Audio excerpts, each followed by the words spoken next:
My first child was the hardest. I really felt like a train hit me in the face. This hypnobirthing tape is bullshit.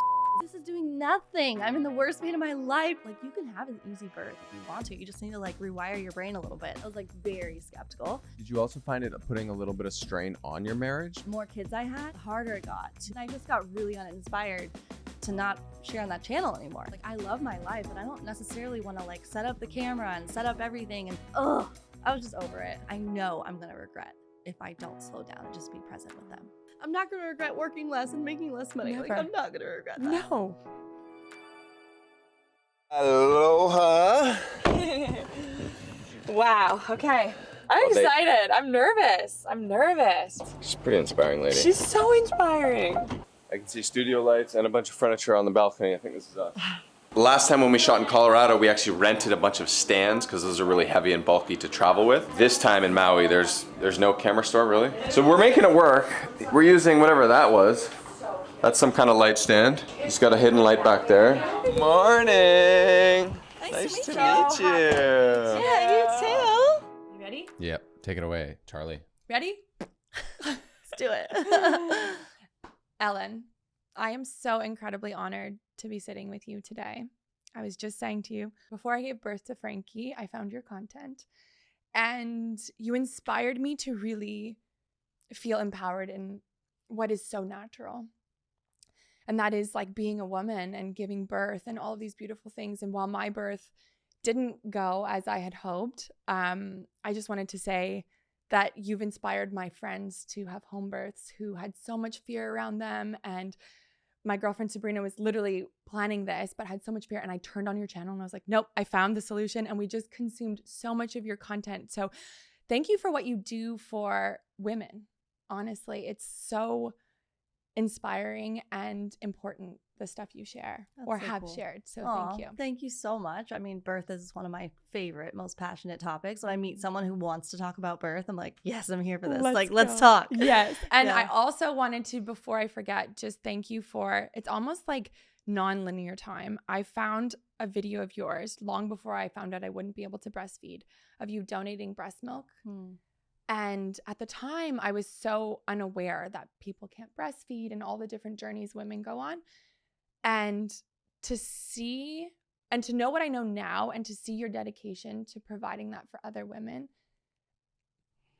I feel like I'm already going to cry. Like, 'cause It's just, yeah, like as a woman who received donated breast milk, just thank you. Because being a mom is already so tough and you already have so much going on, that you took that love in your heart and that time. Yeah, I was telling my sister-in-law last night, I'm like, and she gives breast milk and she's breastfeeding currently. She's like, who was cleaning her pumps? How was she watching her? I'm like, I don't know. She makes it look so easy. This woman makes it all look so easy. So yeah, just a lot of gratitude, just so much love and thank you. Thanks for being here too. wow. Already crying in the very beginning. Because I mean, that is so beautiful. I did not know that you couldn't breastfeed. And knowing that you were able to get donated milk just makes my heart so happy. Yeah. And that's really just my only goal when I share about donating, is like, hopefully we can rally other women to feel inspired to put in that little bit of extra effort to literally change another mother's life, you know, and the baby's life. Yeah. And to be able to just help them and support them in any way. And it doesn't mean that the baby has to receive 100% breast milk, but just being able to get some of that donated breast milk from another mother near you that's able to provide that for you. Like, I just think that's the most beautiful thing ever. It really is. I love that. That's so cool. Yeah. Yeah. So you shared about this idea growing up in Orange County, how you always felt as though being a mother was all you wanted, really, but that wasn't like an acceptable life path. And yet I feel as though you are currently living that. Was that something you saw in Orange County, like, oh, this is a hustle culture? Or what was it that you learned in your childhood that brought you to Hawaii and kind of has shaped who you are currently? Well, yeah, I think just connecting with myself, knowing that I always wanted to just be a mom, and realizing that over the years when I was asked, what do you want to be when you grow up? What are you going to do? You got to go to college. And I did go to college. I got a business degree, but like really not sure what I learned from that, honestly. I had a couple classes that I really enjoyed that didn't even have anything to do with my major. It was like a sociology of women class where the professor just was so passionate and she was so interesting and took us to a women's prison for women who went to prison for killing their abusers, like just like a super stunning class. But that was literally the only class that I feel like I took a lot away from. But I went to college because it was just that pressure that, oh, we got to do this. And I understand the pressure because our parents, that was really valuable to them, and everyone's just doing their best with raising their own kids. But I think in my early marriage days, as we were in Orange County, California, where we were raised, realizing how much I do just want to be a mom. At the time, I was a cashier at this health food store and also waitressing at different restaurants over the years. But I knew that I wanted to be a mom, but like I wasn't super inspired by living in Orange County as a mom. And there's nothing against it. Like some people are inspired by that. But for me, I wasn't super inspired by raising my kids in strollers, taking them to man-made parks. Like that just didn't inspire me that much. But I hadn't made that connection until I met a friend who became a cashier at Mother's Market as well. That was the grocery store, Mother's Market. And she had just moved back from Maui and said she immediately regretted it and wanted to get right back. And she was married and had 2 little kids. And I was like, wait, what? What's in Maui? Like, why do you want to go back to Maui? And she's like, I mean, what's not in Maui? You know, like the crystal clear water, the warm Aloha lifestyle, the being barefoot, going to waterfalls, picking your own fresh fruit, like all that just completely. So yeah. I'm so sold. Well, all that just completely clicked for me. I was already really into eating healthfully and living a healthy lifestyle. I was already really interested in the idea of home birthing. This was before I had any kids. I think because I was working at this health food store, I met a lot of crunchy moms who were doing things like that. And I was just chatting them up, these pregnant moms, because I just loved motherhood and meeting new people and stuff. And so that just instantly clicked for me. And I came home to tell my husband, I was like, babe, we got to go to Maui. And it just for both, like, I was surprised because he's such a regimented, planned out type of individual, but he was also interested in the idea. So that was just something for us that we got excited about. And we went and visited our friends who had moved back. That same girl had moved back to the island. We visited them when we were pregnant with our first, and just to check it out. And we just fell in love. So we came back to California, and, you know, really took time. We didn't just like rush over to the place we wanted to live. We just saved. We moved into my parents' house for 6 months to save money on rent so that we had that extra cushion when we moved there, just stuff like that. And that's how we ended up here. So did you have a channel or any of that? You were just literally No. moved and then you got a job here? No, yeah, no, I did not have. That was like before Instagram was even. Nobody did Wow. Instagram I had an Instagram account. I think Yeah. I was the first Ellen Fisher. It's a really common name. Yeah. But I just Ellen Fisher. There's no like dots or numbers or anything. Yeah. Because I got it because I thought, oh, those cool little filters, you know, the really old school Yes. filters. Yes. And so, yeah, that was not a thing. We quit our jobs, moved there. And I told my husband, look, I don't want to work anymore. Like, because when I had Elvis, my first son, I did go back to work after a few months to work part-time as a waitress, and I would pump, or I would have to, I had to like pump at, if anybody works at a restaurant, there's really no breaks. There's no special pumping We room. always say that we have so much respect for people that work hospitality. If someone hasn't worked that job, they have no idea what's involved. Yeah, it's a lot. It's a full, yeah. Yeah, and especially because in California, they're supposed to have like a pumping room, a station like that, but there wasn't any. But I made it work, right? And when we moved to Maui, I was like, I don't want to work anymore. I just want to be a stay-at-home mom. And he's like, great, that sounds good. And so he went and got a couple jobs and worked like 50 to 60 hours a week for a while, because it's a lot to live here, you know. So he was working as a zipline tour guide, and he also got a job at the health food store on the island because he also worked at that health food store here. He was the vitamins manager, and then he got a job at a health food store on the island. That's how we started here. So yeah, I was not doing anything online. And then what was the driving force behind sharing online? Did you see that people were able to stay at home with their babies and make a living, or was it like this curiosity and creativity? Or no, it was none of that. Like I had no intention to make it anything, honestly. It wasn't even anything at the time. Like there was no influencing on Instagram at the time at all. I was just taking pictures of my life and, you know, putting it on Instagram as like this private little portal that like my friends were on. And I was just like sharing our recipes and taking a picture of my children and nature and myself in nature. And it just kind of happened. It just kind of, I was like, oh, there's like 12,000 people following me. Like I should do something with this. Yeah. Like it was like, that would be cool. Like people are asking about my recipes. I should make a little recipe ebook. Like that's literally how it started. Like, oh, that would be so great to have this little side thing.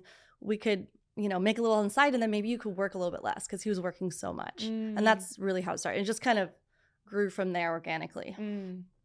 And so you've talked about like motherhood being the thing you want to do, and yet YouTube looks like it became a big part of your life.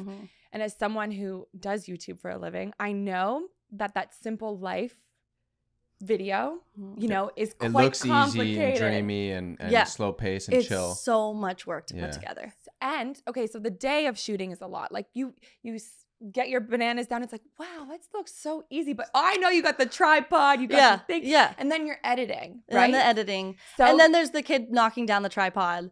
Like this is the video I want. Yeah. I've tried to do a few like that, but even that is a lot of work. It's Yeah. actually Like more work. just more work. Then you gotta have the extra camera just to show that that's happening. Exactly. You're But, like, I'm trying to do a raw behind the scenes, but it's way more work. That than is this. more work. Yes, totally. But I mean, not always. That sometimes that's easy. Sometimes, like we talked about before the episode, to like check in and be like, this is what it really sounds like without the music behind. Yes. But for a while, it felt really it worked for our family. Like for years. Andrew was on board. Yeah, we were like, this is great. Eventually, it was like, wait, we're making more this way than you going to work, and we love being together. So why don't you just keep working less, and eventually you could just quit your job and we'll just do this and we could be together all the time.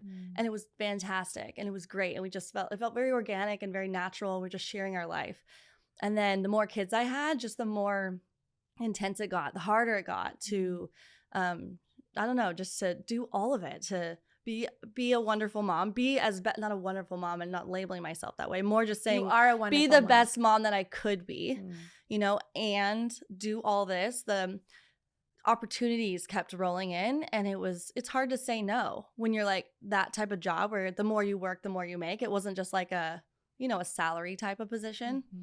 And so over time it just got too much. It was just overwhelming. Did you also find it putting a little bit of strain on your marriage because you went from not working together to now you're always at home, your life is your business?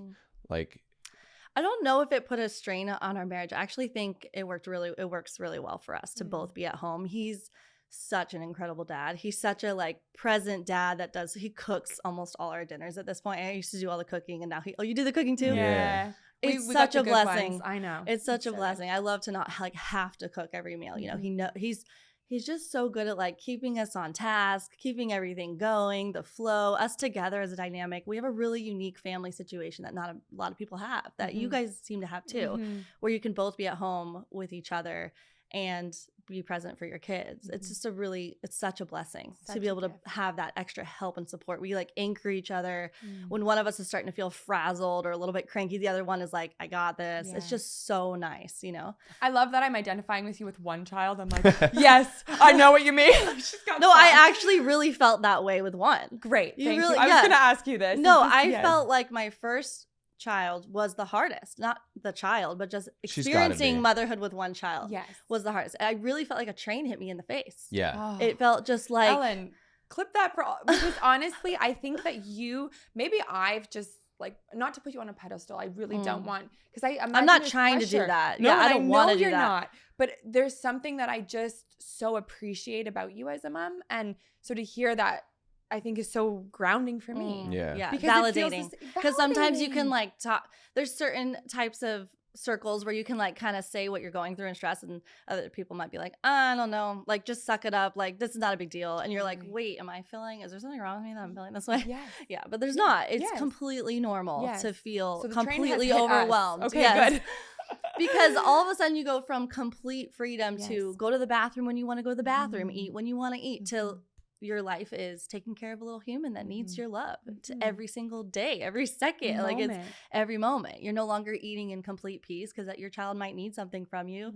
Just little things that you might take for granted before you have kids, like having to get up 5 times in the middle of a meal, like for me, my husband knows how much I appreciate to not have to get up when I eat a meal. I just want to sit down and eat my meal, and it's not as big a deal to him. So he'll get up and help while I'm eating my meal more often than me. But there's other things that are more important to him and not to me, not as much to me. So then I'll step in that way, Perfect. Yeah. So you always wanted to be a mother. Did you always want 5?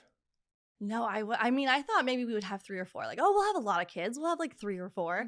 But the last 2 were surprises. Aww. And so we thought we were done at 3. And yeah, like we were like, oh yeah, we'll be good. We'll just like, we'll stop here. Like 3's good. We're good. But I'm so glad that those surprises happened. Yeah.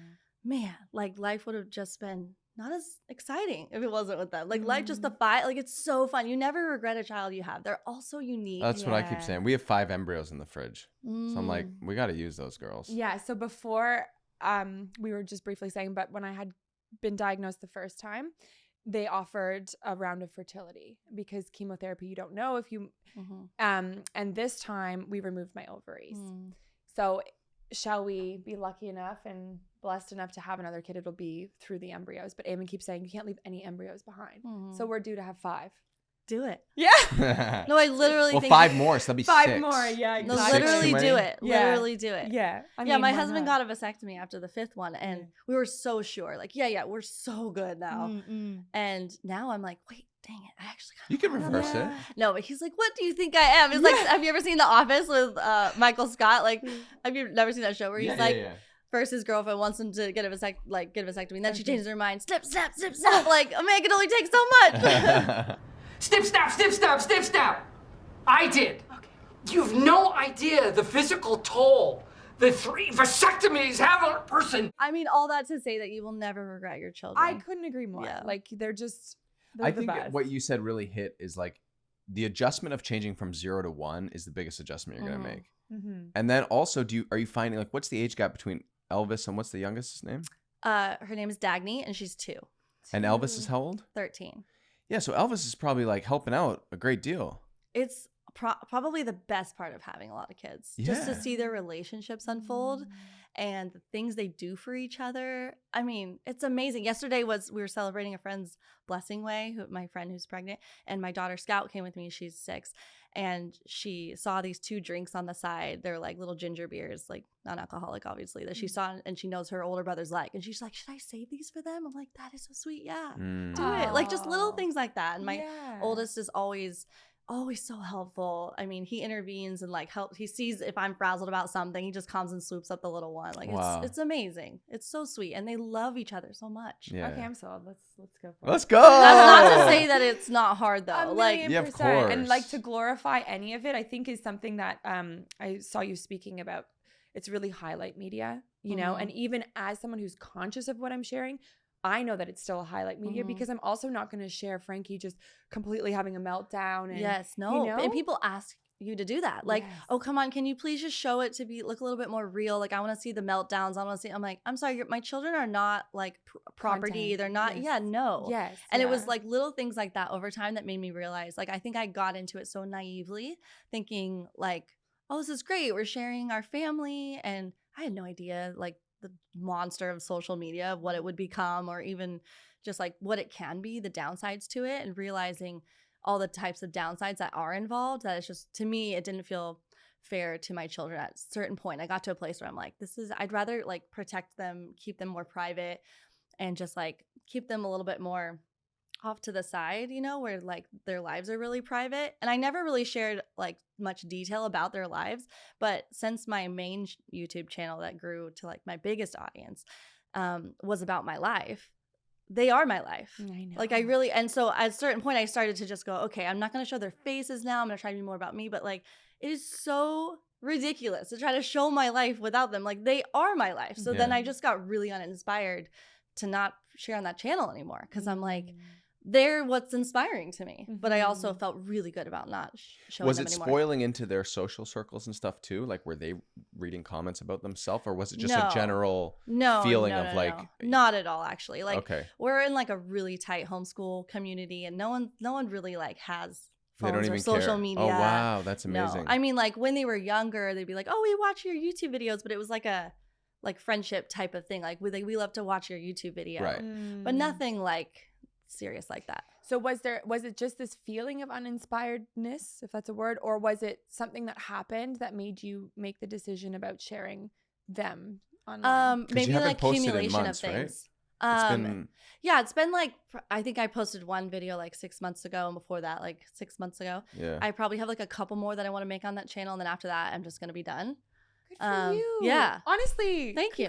I know how hard that is. It is hard. Because as someone who's come up against like literally my whole life, I looked at everything and been like, what actually matters?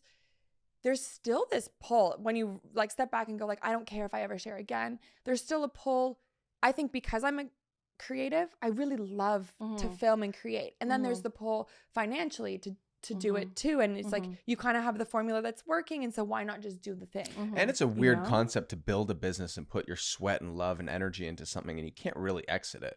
You know, if it was like a product-based business, you could sell it, you could merge it with another company. Yeah. With this, it's like you have basically a gold mine of almost 1 million subscribers that, you know, is endless possibilities that you're making a conscious decision to close down because it's not in alignment with what you're doing anymore. It's the most beautiful It's thing very ever. bold. Oh, thank but you. It's so beautiful. I And kind should of be look at it as celebrated. like completing a project. Like Yeah. it feels like the project is complete, you know? And I also felt like it kind of put me in a little box. I think over the years I started to see people assumed that I must be a certain way. I must align with certain things just because I am this. You know, you're okay, so you're vegan, therefore you must be this. Or you're like homeschooling and this stuff, so you must be this. Like I was just so tired of that. And I really enjoy discourse about all types of things. And I just felt like I wasn't able to share these other things because I was put in this box. And I was like, I'm so done with this. You're not going to like put me in a place where I can't say what I want to say or talk about what I want to talk about. So that's where I got inspired to start the podcast. It felt like a really good pivot to still be present and do things, talk about what I'm excited about, which is like a lot of things. It's almost ridiculous how many things I get excited about, but also not have to share my life as much, you know? Yeah. That's kind of where we're at. Like we're Yeah. very Yeah, it similar. sounds You're, like it sounds kinda- like you're a Yeah. couple of years ahead, but we also felt like creatively kind of drained with making the vlogs. Like Totally. we've made like I don't know how many hundreds of videos now. I think mostly because the audience responds to the very specific vlog they like, right? And it's like, well, what if I just tweak this a little bit and do something that like is inspiring me in this moment? They're like, no, Yeah. I'm not watching that. Stick to that. I miss the old Eamon and I Doug. It's still like, get that on the podcast. God. Like we miss your days where you share your life. I'm like, I'm sorry. Like creatively, you can't. If you're not like inspired by something, you just can't do it. And especially when money comes involved and there's like ads and sponsorships, it limits you creatively. And like you can only do so much. And like Plus, they're so it's grateful going to come for across what as we've- not authentic, right? Yeah. You, like if you're not excited to go out in the garden make your classic Ellen Fisher video, Yeah. it's not going to be a good video, Yeah. right? Like you're just going to be dragging your butt. And honestly, a big part of it was just the more kids I had, the more exhausting and stressful it felt to film my day. Right. You know, it just got to a place where it was really easy before and it felt supernatural and it felt very creatively inspiring because it was new and it was, I don't know, something about it just was really working in the moment. But I think there's some beauty in acknowledging and realizing when something needs to shift and wait, this is not working anymore. This doesn't feel right. Yeah. I'm excited about this one thing, like to follow your heart, even if it's scary, even if it means you might not be as successful in a certain way. Like I just got to a point where I didn't care because I realized, I don't know, the more kids I had where I was like, I love my life, but I don't necessarily want to like set up the camera and set up everything and set up the certain shots and like, oh, the light's not good or like, ugh, I was just over it. When we went on our first trip and didn't film it, we were like, oh my gosh, this is so fun. Yeah. Right? Like what a blessing. Yeah. But And then then I also, sorry, go ahead. Well, I was also going to say like my dad, like if people are listening and they just have never made a video or they've never been around creators, like I don't think they realize all the little things that go into every single shot, framing, audio, all that stuff. And that's just like the production of it, let alone the back end. But like when my dad is helping on a project and I'm like, oh yeah, I'm filming this. He's like, oh my God.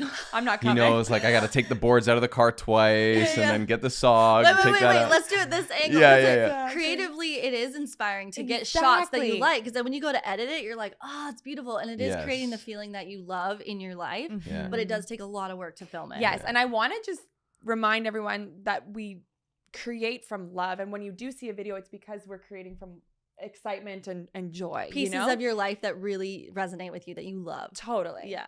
I heard you talk about like your gut, your heart, and your brain. I would call it like incoherence, but I want to know what that means for you to be like, you said like, I don't want to just listen to my gut. I don't want to just listen to my heart. I have to be listening to all of them together.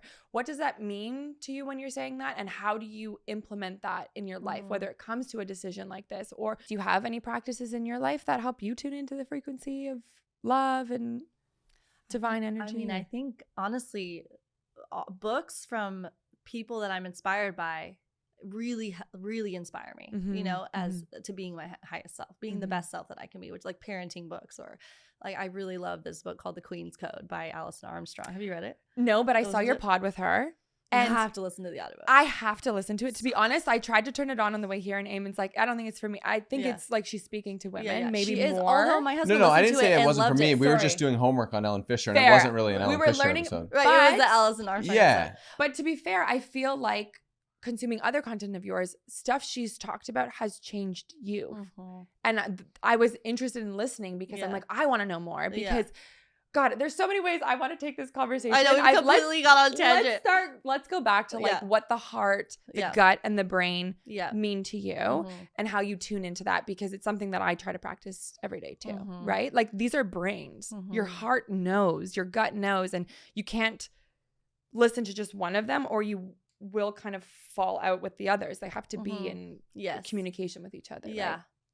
Well, I think a lot of conversations with my husband play a big role in like the decision making and what we're going to do as a family, with our dynamic, with our career and job and motherhood, all of that stuff. And I think that's the beauty of my relationship with him, that a lot of people have with their partners, that someone has something else, an outside perspective you're not thinking about. Maybe he's able to think more in the head, and I'm like just going from the heart. I'm like, let's just quit it all. I don't care. Let's just, and he's like, okay. You know, so we can't hang out too long. I'll be like, ah! Totally. So like bringing back down to earth, and the conversations with my husband are really, really helpful for me in that regard of what I'm going to do. Because I think this stemmed from our conversation about career, how to make a decision about where to move. But then in regards to just being my best self, I find so much inspiration in books from authors that emulate what I want, that are inspiring to me. So like parenting books. I love Dr. Laura Markham. I'm listening to her book Peaceful Parent, Happy Siblings for the second time now, because I loved it so much. I've listened to other ones and I'm like, no, I really like hers the best. I've listened to other parenting books, a lot of them, but I love hers. So I'll like re-listen to them as inspiration. And you know, the Queen's Code book, love that one. So different books that really resonate with me, that help me. Like a lot of times I'll reflect at the end of the day. How was I today? What was going on today? How come I responded like that to my kids? Like, I didn't like how I sounded there, you know? What made me want to do that? And like, how could I do better tomorrow? And I wake up with that refreshed feeling. So I reflect a lot on that type of thing. Yeah, I don't know if that's fully answering your question. But no, it totally does, right? Like, I think everyone's practices look different. And if you're more leading with your heart, then it does take your partner or someone to help you remember, or a book that you're reading to like help ground you in your other centers as well, right? Even just taking the time to be aware of reflecting on the day is a form of meditation, right? Like I do this evening meditation, and in it he's guiding you, like, you know, how were you today? Did you respond as you would want to respond as your higher self? And I'm always like, oh man, room for improvement. But that's the beauty. There's always room for improvement. And even when you've unlocked that next layer of really leading with love, you realize that there's just more love to unlock. So it's just a journey of finding more ways to move through love. Queen's Code feels like a big thing for you. I don't know if I'm just reading into it. Maybe the podcast seemed to jump out, but I think you were talking about it. If this isn't what she talks about, then sorry, I didn't get a chance to listen to that full pod. But it's like women now want so deeply to just be a mom.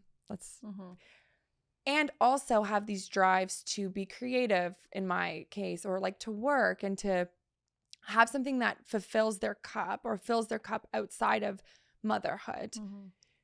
And yet it's almost an impossible feat to find that balance, or that, I don't know. Is this sort of what she talks about with Queen's Code? Actually, what you're saying right now reminds me a lot of my episode with Suzanne Benker. Okay. 30-something women are having an identity crisis. That one really, I mean, both of those episodes I love. Total fire episodes for me that like really lit something up in me. The Queen's Code, that book definitely lit something up in our relationship.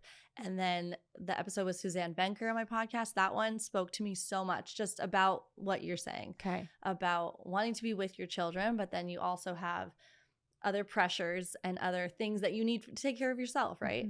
But really that episode is actually mostly about women who get kind of they're in a career and they find themselves a little bit stuck because they have their children and they realize I just want to spend time with my children, and I'm, my career is taking off, but my heart is with my family, and what do I do there? And maybe like we need my income for the mortgage on the house, or feeling tied to that financially to be able to have to stick with what you're doing. But her message is very like, you're never going to get those years back. And you could always make money later. Then that sounds very privileged to say, right? Like you have to make money, but her goal, you have to make money to live, right? But her goal is helping people find ways to pivot and shift in their life so that they can make the space to work less and spend more time with their kids. Now that we're back on the road, it has become even more apparent how important it is to pack lightly.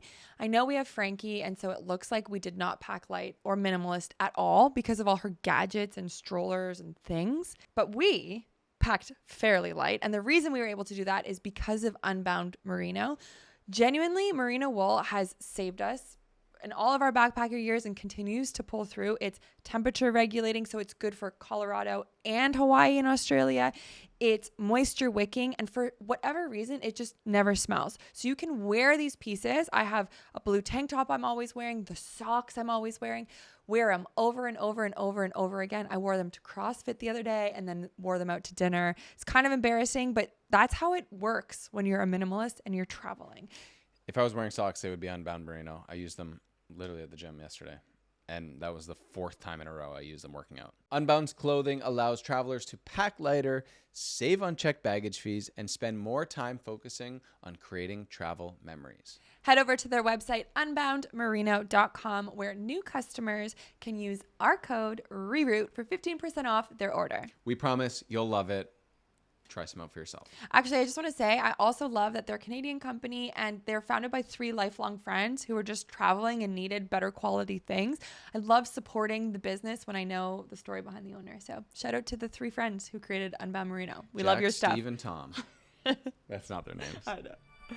She's basically saying, don't prioritize the career over this time with your family. Yeah, she's like, this is so important, and there's a reason why your heart is calling you to spend more time with them. And that hit me so much because I had already been having those feelings for the last few years where I'm like, okay, I want to work less. How do I do this? And okay, let me just finish this thing, and then I'll be able to spend more time with the kids. And then this other thing comes up, and it just never felt like there was any room for me to actually work less. And I was just working a lot. And the more kids we had, the more individual needs that are needed from you, right? And just felt way too stretched. And so for her, she was like really calling me out and like, could this just be you wanting too much too soon? Like, slow down. There's seasons in life. Like that word, like that phrase just like runs through my mind over and over again. Wow. She was like wise mama. Love her. Yeah. And I love it this too, might be the last episode of the podcast. I'm slowing way down. No, I was saying the other day, this podcast is the only time that I can be not with Frankie and feel so like it fills my cup.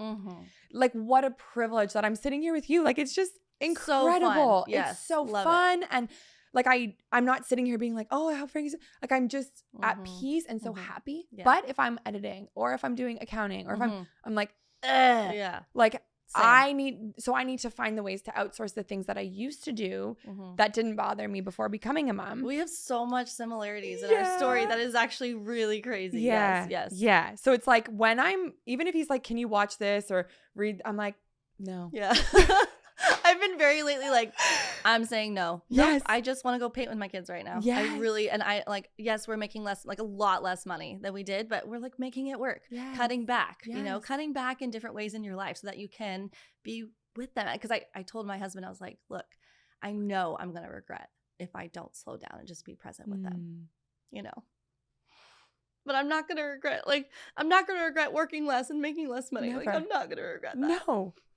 It's so beautiful. That's why I gave you a high five. It is something that I think I can truly like feel into for you because I'm on the same journey, right? And it's like, what is more important? And it's so clear. And our heart is constantly screaming at us, but our brain will be like, you crazy? Like, who do you think you are? And like, you have this opportunity. You're just going to say no? Exactly. It's like, but yes. Yeah. We're saying no, girlfriend. Yes. But it's true that you do need time for yourself to be creative, to fill your cup in different ways. Mm-hmm. And I think if you're working so much and then you have like this little bit of time that you need to fill for yourself, and then you also have your kids' needs to fill, like there's not enough space for any of that. And so just really prioritizing what matters the most and being willing to cut back in your life so that you aren't so pressured to like make a certain income, you know? Because there's always room. I think a lot of times people think, oh, there's no way I could cut back. But there's almost always a way, you know, to do something, to cut back in a certain way if something else means more to you. Yeah. You know? Yeah. I think you were talking on one of your episodes about in your seasons, you guys are really intentional about saying like, hey, where is our energy going? Like, it's like you, especially with home education, as you call it, or homeschooling, like I feel like that would be a very full on adventure. And if you don't pause and just say, hey, let's check in. How are you doing? How am I doing? Where is all my energy going in the day? Because honestly, you just get taken on a ride when you're a mom. You're like, wow, I didn't plan for that. And then all of a sudden I'm here and like, well, I didn't get anything done today. Oh, like what did we even do today? Yes. It's like, wow. Or you texted last night, like, sorry for the late text. Like, how does she do bedtime? Like, I have one. It's a lot. I don't know. The older they get, though, you know, it's for not, sure. I'm sure. We're not doing bedtime for the older kids. They know how to put themselves to bed. I'm sure. But it's sure still like coming. they're being all rambunctious, like maybe doing some wrestling game on the bed that's like riling up all the kids. And I'm like, please help me out here. Simmer it down. Take a breath. I love it. Yeah. I don't even know where I was going with that, but I'm just so proud of you. I hope you hear that enough. That it's beautiful to be intentional with your time, with your energy, to make the hard choices. And I'm sure that the abundance will flow because you're listening to your heart. You know? Yeah. And like, I think the hardest part is taking that the first step of like, oh, can I do that? Can I shift? Can I do something different? But then when you really follow your intuition, your heart, like you said, I kind of call it mind, body, spirit type thing. Like all of it together. It feels so good. You're like, yes, this is fully aligned. This is what my heart's been calling me to. This is what I know is right for us right now. Yeah. That's so bold though, because I'm feeling like, for example, when Beck went through cancer, she was just literally like, okay, shut it all down. I'm not vlogging. I'm not filming. I don't care about this online world. And I don't know if I'm just more stubborn or what it is, but I feel like it's the little guy in you that just won't shut up, you know? And Beck often asks me like, why'd you post that? Why'd you say yes to that? Why are we constantly on this train? And I don't know what it is. Like, obviously it's some kind of inequality of not having enough, some kind of fear that keeps coming up. Well, I think there's a way, it doesn't have to be that. It could also be just realizing the differences between men and women, which is more, I think, about the Queen's Code, like that aspect that men, I mean, she doesn't say this is actually Suzanne Banker talks about this, just about how men are more focused on the finances. And that's not a bad thing. Like, that's just normal. That's like your provider role of like, I want to provide for the family. Yeah. And so it can be, it's just finding that balance, you know, that. Is Andrew in alignment with all this, or is he feeling a little bit extra pressure now that there's definitely extra pressure because he's really good at not spending money, like very good. I'm not very good at it. Like I'm more like, okay, so I'm gonna work less and I also want to buy this thing. And he's like, but wait, what? Like if you want to work less, like you also gotta not spend as much money, you know, that kind of thing. So I think it's that feeling secure in that of, okay, if we're gonna work less, we're also gonna spend less, and then he can feel aligned there. You know, it's so interesting because before we had Frankie and before I went on this journey, Eamon was like never worried about money, ever, ever, ever. And I was always like, are you even going to check in on the accounting? Like I was like doing all the things. And he's like, yeah, we're good. And then when I shifted and was like, money comes and goes, abundance is all around me. Yeah. Eamon's like, what? Like, you know, comes out of the woodworks as this full stress case around finances. Yeah. And I'm like, you know, I recognize that I'm the one who's changed and that I'm shifting in the relationship. But it's funny that, it's like someone does, like you said at the beginning, like, you know, when you lose priority, like if someone's not doing that job, like we balance each other, you know? For sure. And no one was talking about finances. And I was like, all right, I guess this is my role now. Seriously. I don't even know how to log into our friggin' bank account. Seriously.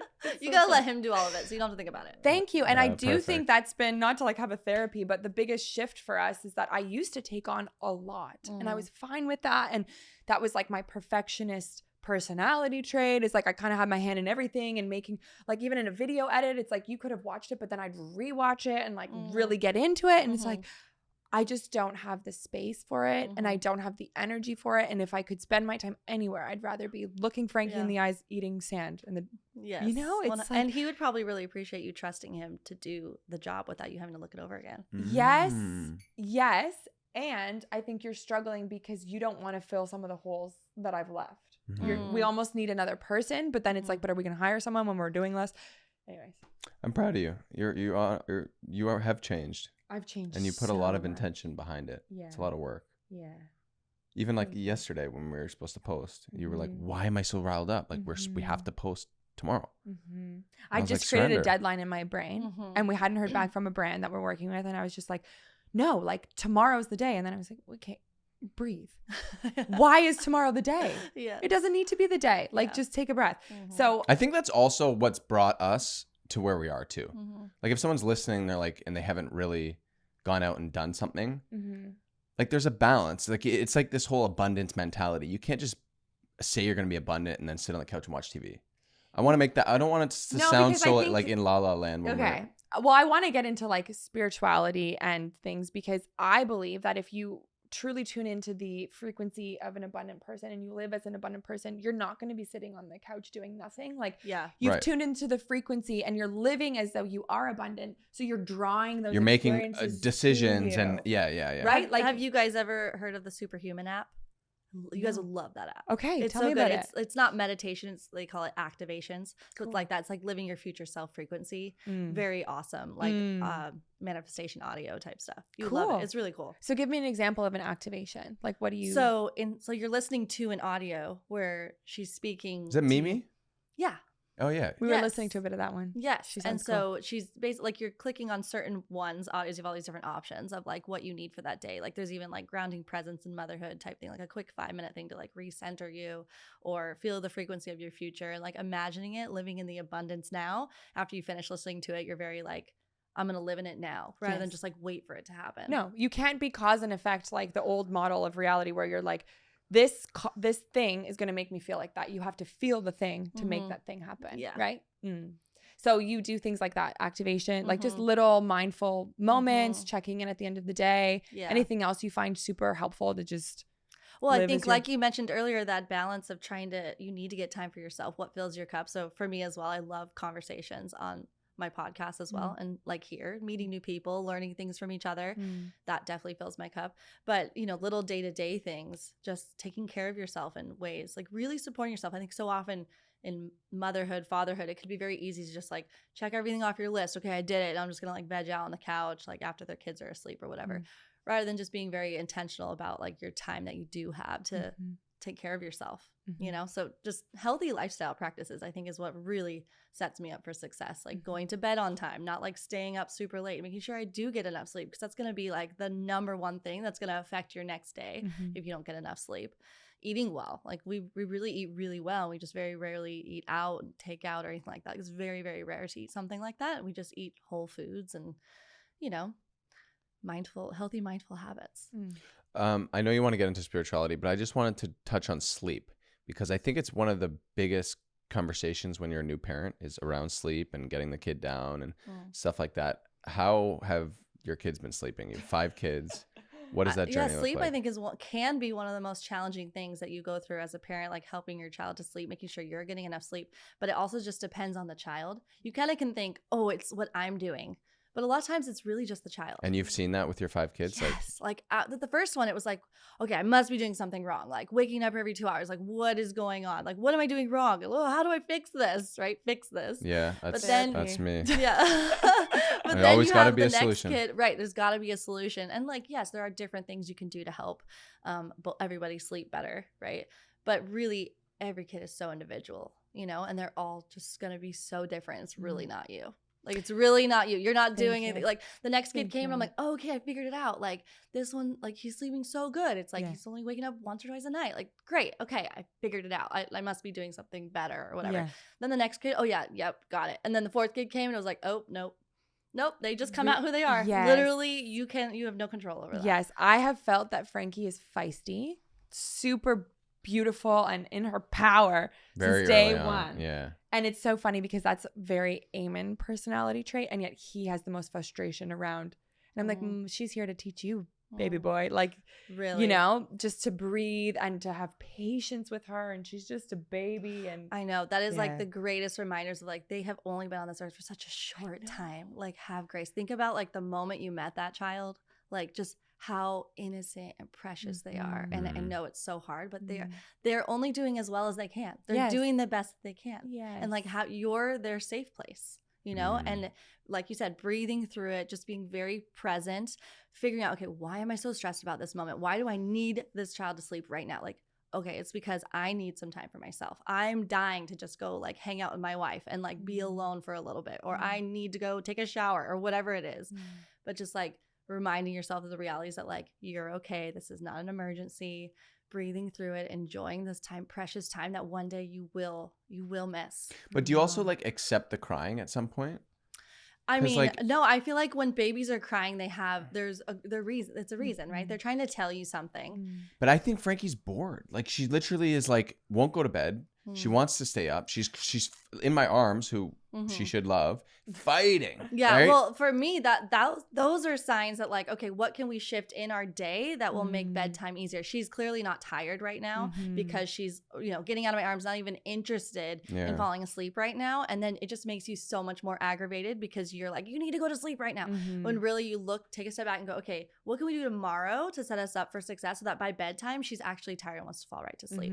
Wow, you know, can we drop her off for like a week? Well, sometimes, like for instance, at the age she's at, she might be ready to do less napping during the day. She might be ready to like have nap time be shorter, or even. So you would wake her how up? old is she again? She's 13 months. Oh, okay. So yeah, she's still quite young. But like once they get to like, for instance, 2 years old, some babies toddlers really need a nap time. But some toddlers, like my youngest Dagny right now, like she always her whole life has like fallen asleep really easily until around 2. All of a sudden she's taking 40 minutes to fall asleep. And I'm like, what's going on? Oh, she's not as tired.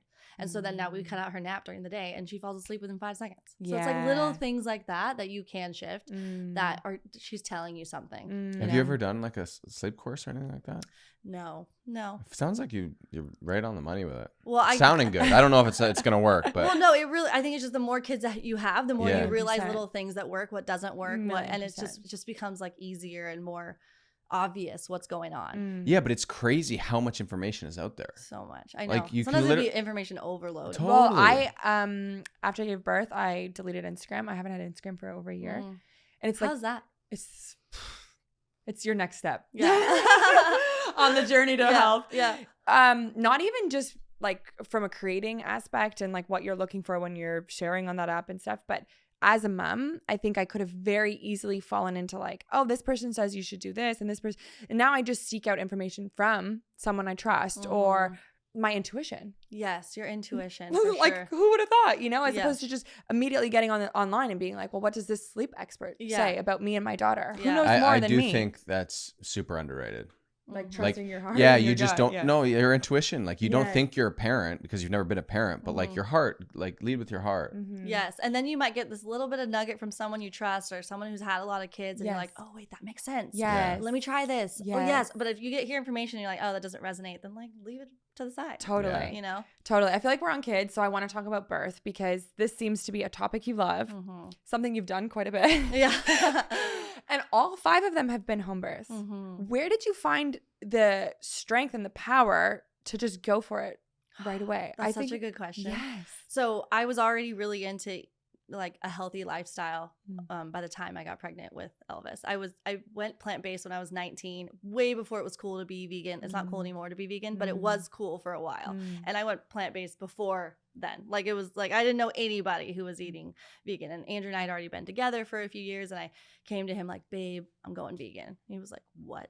He's like, no dairy, no eggs, no meat. And I was like, nope. He's like, well, that is crazy. Don't expect me to do that. And I was like, that's fine. I'm just going on my own journey. And so I was already really into health. I was working at this health food store that had like the healthy books and, you know, meeting pregnant moms who were having home births, you know, because I was already like, I'm eating healthfully. I realized every time I had went to the doctor, I wasn't really having great experiences. I'm thankful for them for emergency situations, for medical necessities, right? Like, thank God for doctors and how much they have saved lives, saved babies' lives, saves like how, so many different things.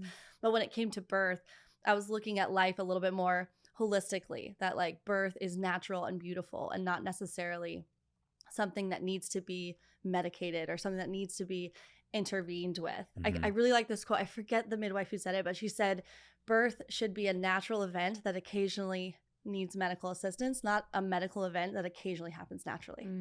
Yeah. So like, thank God for the doctors that are able to save your baby's life through a C-section, right? In moments and things like that. But when there isn't an emergency, I was really inspired by home birthing, because doctors really are trained. They're trained for medical emergencies. They're not trained for natural birth. It's just like a natural, normal event.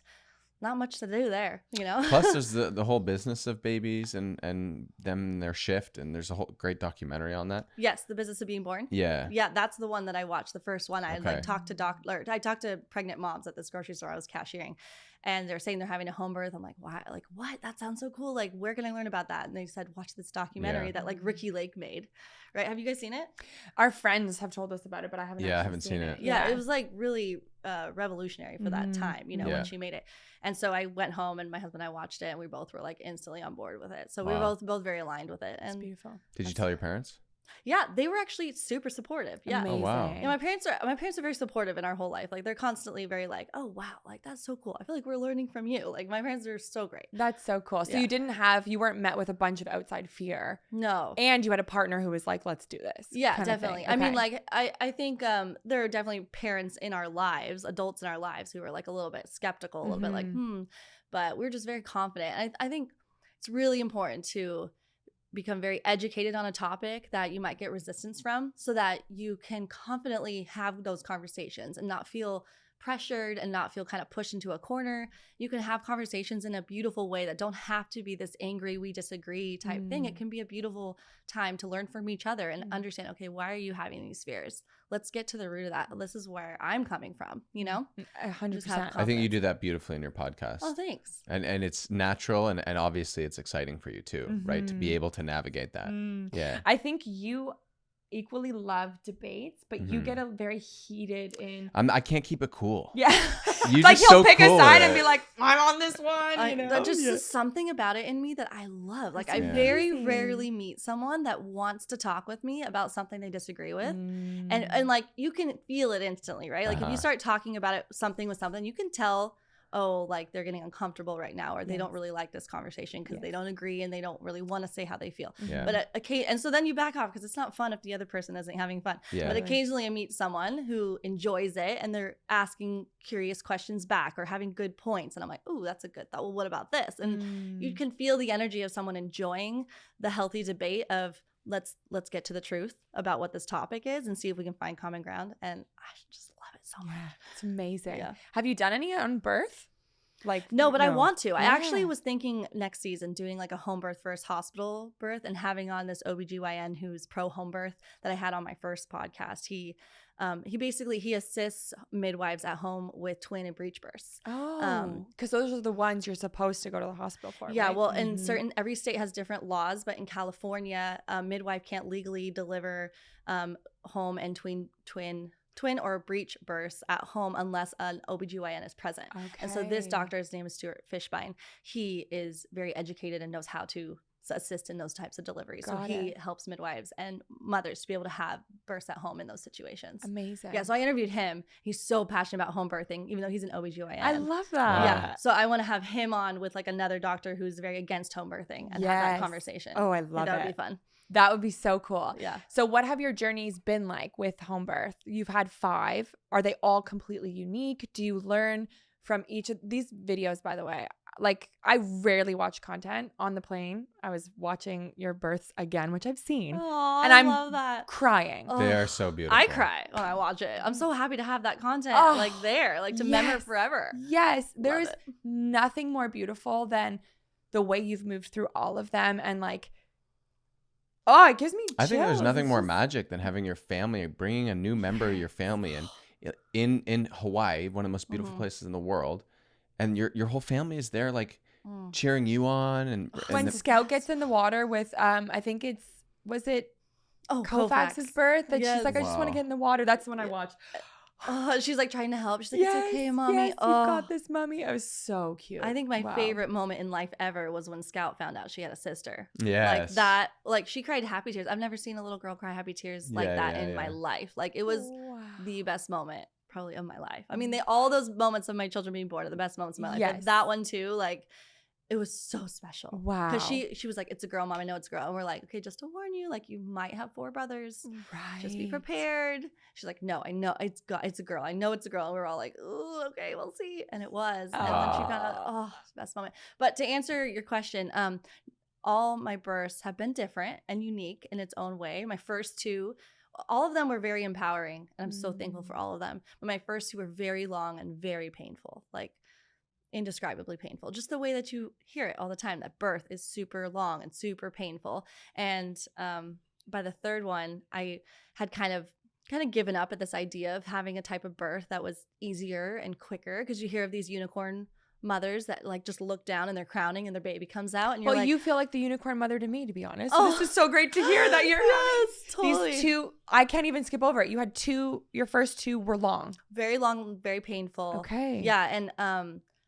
And when I was pregnant with the second one, I was like told by everybody, oh, the second one's quicker. Like it's going to go quicker. It'll be faster. And I'm like, oh, great. That'll be so great. Cause that was so hard. Yeah. And I did hypnobirthing when I was pregnant with my first baby, thinking, okay, it's going to be easier. And there was 4 first-time moms in our little group that did hypnobirthing. And 2 of them said their birth was pain-free and easy. And the other 2, me and one other one, was like, no, it was not. It was very long. I remember listening to the hypnobirthing on the tape, because it's like, listen to the lady on the tape, like my midwife, listen to her on the tape and like relax your birthing muscles. And they're saying like, relax your birthing muscles. I was like, this hypnobirthing tape is bullshit. It's okay, fine. Yeah, of course. But I remember screaming that out loud because it was just, I was like, this is doing nothing. I'm in the worst pain of my life. And I feel like just completely lost. And what am I even doing? And my husband's just helpless. Like, oh my God. I felt very confident that I was going to have birth at home. Like I wasn't like, should I go to the hospital? There was not a moment in me that wanted to do that. But there was a moment where I said, if I was at the hospital right now, I would accept the drugs. So do you think it's an important part of a home birthing plan to like tune into whether that's truly something you want and then have that decision made almost? Like it sounds like there wasn't that other option for you. For me, it was not. Yes. Yeah. And actually, I have a birth course that I worked with experts on. Like I have an excellent OBGYN that helped me with the course, as well as a DONA certified doula. It's awesome. I'm so proud of that course. And it's not just like little old me having this like course. I have some wonderful people that contributed to it. One of the modules is about getting clear on your birth plan. That it is so important that you give birth where you feel safest. And not everyone is going to feel safest at home. And to get super clear on that, to be educated on both sides, the pros and cons to both. There's pros and cons to all places that you give birth, right? A birth center, a hospital, birthing center.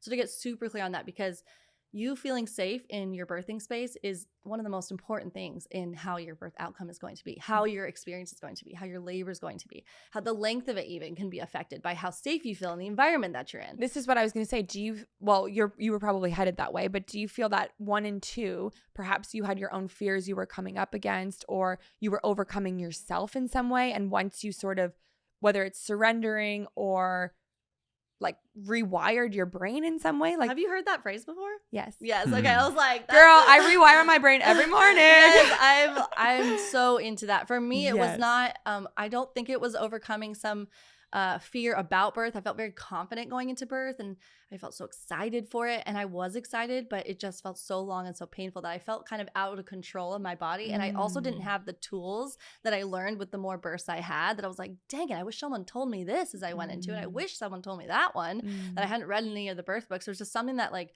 the more births I had just got really clear to me what I needed to do to influence my labor. You know, and part of it was those specific tools that are physical in your body and mental, but very physical. And then the other part is rewiring your subconscious brain, which hypnobirthing is great for some people. Like I said, in the group that I went, 2 of the people had great easy births. And they were like, it was pain-free. And I was like, how is that possible? It did not feel pain-free at all. Like you were not feeling what I was feeling. There's just no way, you know, but hypnobirthing is limited in a way, to me, I think so, in the fact that it is basically like affirmations. But if your subconscious is telling you another story, it's only going to get you so far. So you could be listening to the tape and saying all the mantras of like, my birth is easy and it's calm and I'm feeling great. But if your subconscious is telling you like, oh, heck no, it's not. Like, that's not what your last birth felt like. That's not what your mom said birth would feel like. That's not what the movie you watched the other day said birth feels like. Then it's not going to get you that far, you know? So when I was pregnant with my third, I had given up, like I said, on having an easy birth and just thought, okay, well, I'll wing it because I tried hypnobirthing and it did nothing. But my neighbor, who is like become one of my best friends now, she suggested to me this thing called the mind change method, which is like rewiring your subconscious. She's like, oh, like you can have an easy birth if you want to. You just need to like rewire your brain a little bit. And I was like, what? I was like very skeptical. She's like, just come sit with me and my husband for a couple hours. We'll like do a little session with you. And I was like, okay, I'm willing to try anything. I mean, I was like days away from giving birth. And we did this like 2-hour session. And then I had like literally the birth that I manifested in that session. So what are you doing in the session? You're embodying what it feels like to have a pain-free birth. Is that part of the rewiring? Or it like has you go to the places like the root of the original place where you learned what birth is supposed to feel like, that original memory, and then you like scratch the disc essentially. Like you rewire that memory and you make it as strong as you can. I'm not going to be able to explain the mind change method as well as like Heather McKean could, but it was so powerful. And then she brings you to the place of what you want it to feel like. How long do you want your labor to be? What do you want it to feel like? And it's like scratching the disc and like kind of rewiring the subconscious, rewiring the brain essentially. And I got the exact labor that I had said. I said I want it to be 8 hours. I don't want it to feel like pain. I want it to feel like intensity, but like beautiful intensity. And it was amazing. I have my whole birth story where I talk about the story of my third birth on YouTube, actually, where I bring Heather in and we like talk about it and get all excited about it. It was amazing. I couldn't believe it. I was like, how did I do this? Were the babies the same size or similar size, or does that matter? They all kind of got bigger. Elvis was, no, it didn't matter. Yeah, my third one, it doesn't matter. She was bigger than the first two. Yeah. Wow. She was like 8 pounds, 13 ounces. My first two were 8 pounds. And then my fourth was 9 pounds. So, yeah. So it had nothing to do with that. So it was. And so did you do this every birth after the third? Yeah. Then after that, it was like I did a session with her, and so by the time I made the course, like she's a contributor in the course as well. We do these mind change sessions on the course, so I'm like very happy and proud of it because it influenced me so much. But that's something that like you would have to go deeper in on that. But like on this conversation, there are specific tools that can make your labor go easier that I just didn't know about before. You know, that I think is really, really powerful information. Like for one, having a doula if it's your first time labor. So like you had a C-section your first. I don't know if you can have a labor the next time, can you? Or do you have to do a C-section? I think it's called the C-back or a V-back. A V-back. Yeah. It's possible. Like they said it's possible. I think it's possible. So if you decide to do that, I highly recommend having a doula. What are you talking about? I've already tuned into it and I've already seen it, and I'm going to be breastfeeding and I'm going to be living in Hawaii barefoot. Oh my God. Yeah.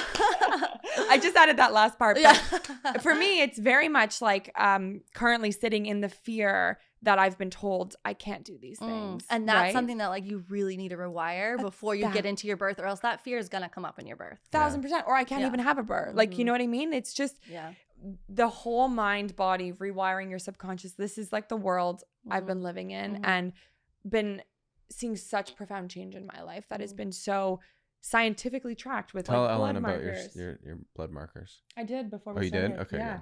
And it's like, how else is that possible? But by changing my energy. So amazing. And changing my life. It's just. I'd be really interested to think what you think of the book, The Mind Change Method. I would love to read it. It's a really good book. Yes. She's like one of my best friends. Oh, no way. Yeah, Heather McKean. Yeah. Is she in Hawaii? Not anymore. Okay. Yeah. So let's dive a little bit into parenting, homeschooling, how you've navigated that. Are you constantly evolving? What's it like having the different ages, the age range from 13 to 2? This is where I wanted to take the combo because I said, I feel as though this is my natural wanting and desire is to have this kind of free life where it's like child-led learning and all of these things. But as you said at the beginning, you felt a little uninspired in California, the way I feel a little uninspired when we're in Toronto. It's like putting them in a stroller to walk to the early on center where there's like all these toys. It's like, because it's winter and that's kind of what's accessible and that's beautiful. And I get it, but I would feel so much more inspired. I feel in a setting like this. And also maybe I'm just projecting, but it feels as though there's more communities who also live this way in places like Hawaii? Yeah, I'm not sure. Yeah. We definitely have a community, but definitely took time to build. Like when we first moved here, there was solid like 6-7 years. We didn't have like a super solid community like we do now, And I think it just depends on your dedication to where you want to live, wherever that be. This is not like a move to Hawaii thing. This is like wherever you're inspired to live. If you like take a risk to go live somewhere, you really want to go live in the mountains to be able to ski with your kids, you move somewhere where you don't know anybody. It's going to take time and commitment to grow a community and being patient. I think a lot of times people can move somewhere and it's not what they expect right away. It's not all rainbows and butterflies and then you move right back, I think you originally asked what inspired us to homeschool, maybe a little bit. And I love this book called How Children Learn by John Holt. Really beautiful book that was very eye-opening for me, reminding me a little bit of my childhood growing up in school. And I know that some kids love school. My sister loved school. She thrived in that environment. And for me, I just didn't. I don't know. I hated taking tests. I hated sitting in a classroom on a topic that uninterested me, that did not interest me in any way. It was very hard for me to retain information that doesn't interest me. So I thought, oh, I'm just not good at learning. I'm just not very good at this. I have to study a really long time to get a B- type of thing. But then you forget I think one thing that John Holt says in the book is the difference between smart kids in school versus kids that are not smart, or the ones that are smart retain the information long enough to take the test and then they forget it. Yeah, just the same as the kids. Girl. Yes. Yeah. And so for me, it was really inspiring to provide an opportunity for my kids to learn what they're excited about, but not necessarily to do like a complete unschooling way. Like there's so much benefit and value in learning, for instance, arithmetic and being really good at reading and writing, right? Literature, all that stuff is very important. But outside of this sphere of these are the exact topics you need to learn, and this is it, there's something about that freedom that you have in home education where there's more time. It's not so quick to wake them up in the morning, which is a whole other thing in itself, when they should be sleeping, right? If they're still sleeping, they're growing bodies, letting them being able to sleep and wake up and rise at their own time, is really important, I think. That's so interesting. I never thought just about little that. things about how early school is, and we had to get up before our bodies are ready to wake up when we're growing and changing so much. That's just one little thing. Not being rushed out the door, being able to. So do you let them wake up when they wake up? Yeah, 100%. My kids trickle out at different times and they just wake up on their own pace. Every once in a while there's something we have to get to in the morning and we have to wake them up, but it's not a good feeling to do that. It's they're in a deep sleep right now, they're really needing that sleep. Oh, that's beautiful. And I just really love all the different topics that you could cover with your kids that you don't learn in school. What I love the question, what is school for? What is the purpose of education? When you really think about it, what do you think it is? I think the purpose of education is honestly daycare for parents almost. That's what it kind of got set up for. And then it's to teach you how to, like you said, memorize information and regurgitate it. I don't know that it's.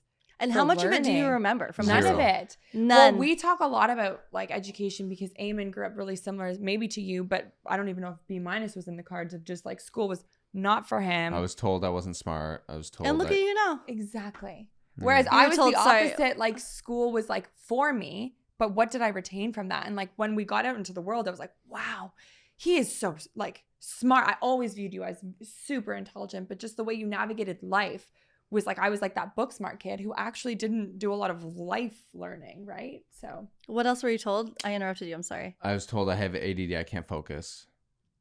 And that was a real identity for me. But when I'm doing something I love doing, I'm laser focused. So ironic.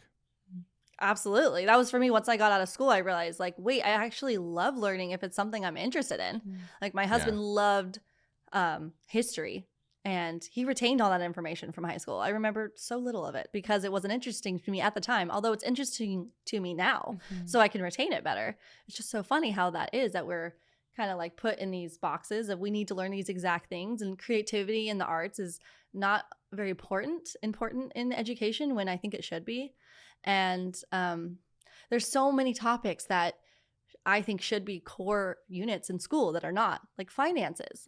We get out of high school, we know nothing, unless your parents taught you, you know nothing about how to handle your finances, how to be good with your money, how to, file your tax form, like how to, so many factors with finances, getting your money properly in the stock market in a healthy way that's safe, and where to put your money, like different things about emotional health. Things I that was like say emotions yeah. weren't taught at all. Yeah. Maybe you're taught a little bit in like JK. I'm happy, and you draw a happy face, but then that's all gone. Yeah. Right? You never talk about how you're feeling. You never even acknowledge that it's okay to feel sad. Mm-hmm. I think that's so incredibly important. And with all the bullying that happens in school and how much it's brushed to the side, like that's not something that teachers are like involved in, right? Like that can affect you later in your life. That's almost like outside of hours, so I'm not really This has nothing to do with school. Yeah. We don't know what happens here. Right.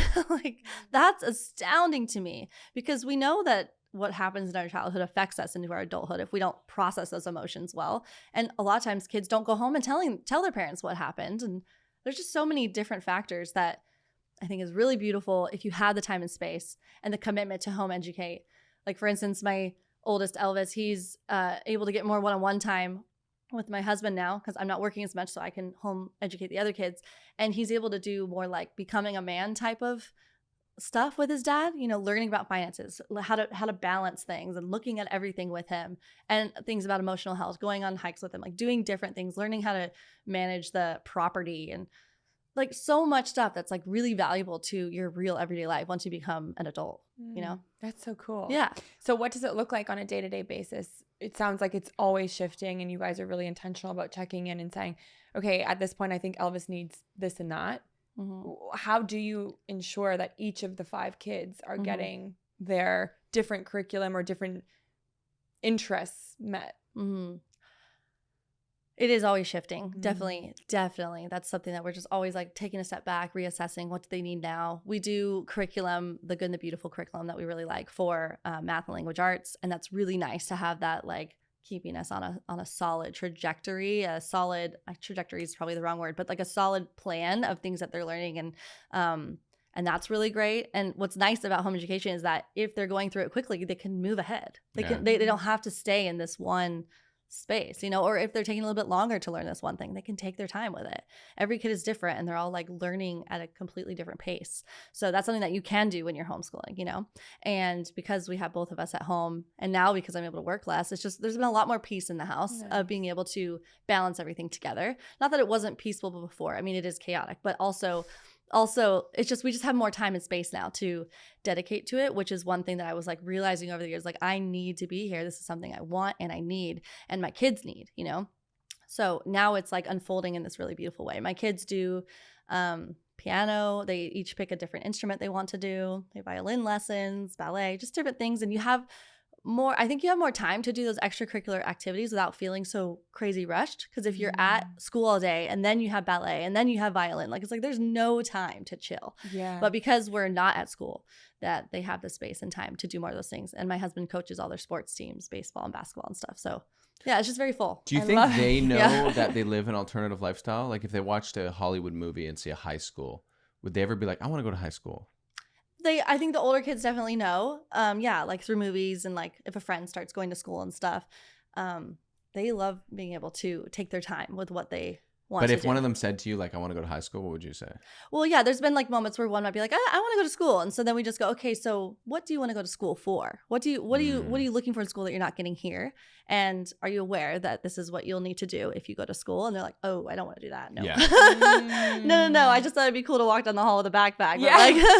But like, I don't want, or like to see my friends at school or whatever who's going to school now. But like, no, I don't want to like sit through there all day. I don't want to sit in class all day, and I don't want to come home and have homework. Like, So we just kind of like address that. And it's not to be like, okay, we have to get this one outcome. It's more like really getting to like, okay, what is it that you're wanting and needing that you're not getting? And then we'll adjust from there, you know? Yeah, and there are other families that are also doing this. So do you guys share the workload? I think it was easier to do a homeschool group type community when all of your kids are younger. So when we had all of our kids were 5 and younger, we did a lot more meetups, like meeting up at the beach and taking turns teaching a lesson about the ocean or about sea animals or about different kinds of like they're not little kid topics, but, you know, doing littler kid lessons. But as they got older, kids have different needs, individualized needs that are just not as easy to do in like a group setting. I think you can do it, but we've just all found our own rhythm and doing our own different things as of right now. But yeah, we have a lot of kids in our group that are homeschooling. And so there's still lots of social activity. I think the think that's- socialization thing is like the biggest myth Yeah. about homeschooling. I was going to say that. I think like as someone who's a new parent and you think about it, it's like, is that my actual thought or has that just been wired into my brain? Because if we told That's kind of the anyone at biggest home, argument, right? Yeah, they're like, oh, they won't be they're very going to be well the weird socialized. kids. They're not going to be socialized. And look, you can be the weird, unsocialized Totally. people if you go live out in the woods and no one else is there. Like Yeah. you can't. But also, there's some cool aspects to doing that, right? But no, like normal everyday living is socialization, and I would argue is more actual socialization than what you get in school. Nothing about school is real socialization in the real world. Like sitting in a classroom where you're told to sit there all day and with the same age, like which we don't do in life at all. Once you get out in the real world, like we are with different ages.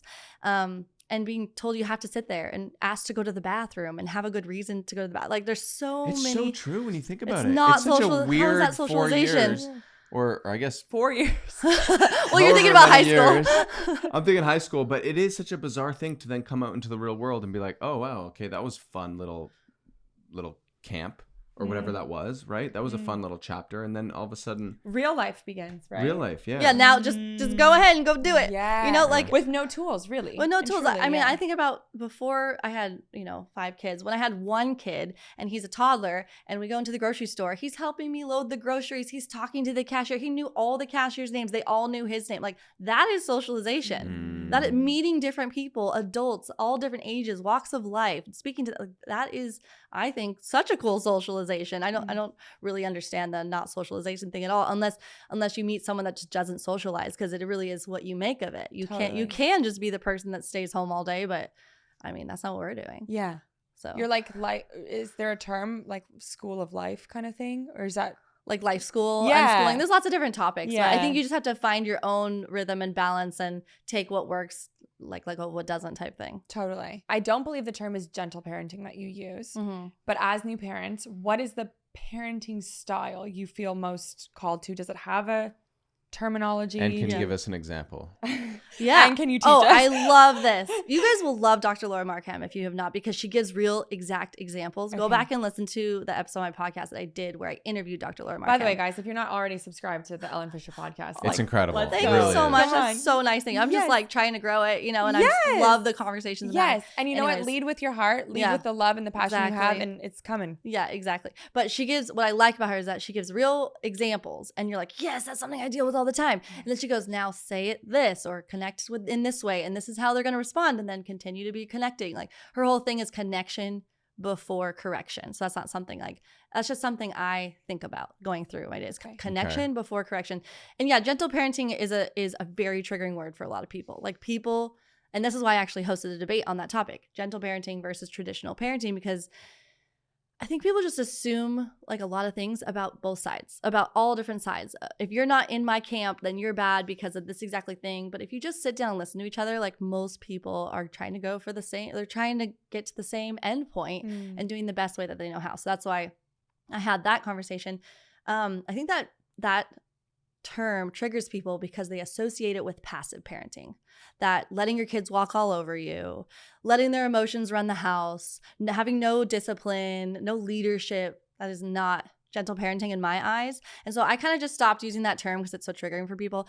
I like positive parenting, respectful parenting, conscious parenting, whatever you want to say. But all those things don't actually mean that you're not those if you're a traditional parent, right? Sure. Like you can still be like a respectful, conscious and positive parent, even though you identify with more of a traditional style of parenting. So it's weird. I don't really think there's really any way to label the type of parenting that you do. It's more just like conversations about what's the nitty gritty. How do you handle these Yes. situations? Maybe you have a situation that you want to talk about, like an exact thing. Like you said, an example. Well, I think it's a bit tricky because she is so young. Like, I'd be really interesting to navigate, like, at 2, she starts saying, like, no. Like, oh, we're in Colorado, you got to put your boots on. And she just starts screaming no or something. Or she doesn't want to go outside, but you want to go, or you need to go outside? Yeah.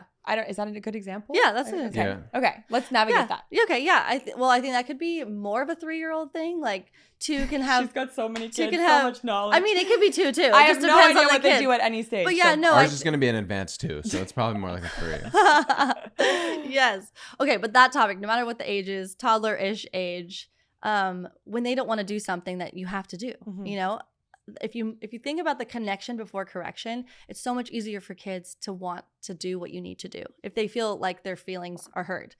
So often they say something and you're like, no, because I said so, is something that we're very like, I said so just get out the door. When really a lot of times they either just want to understand why, or they just want to know, they want to know that why they don't want to go outside. Like, no, I don't want to go outside.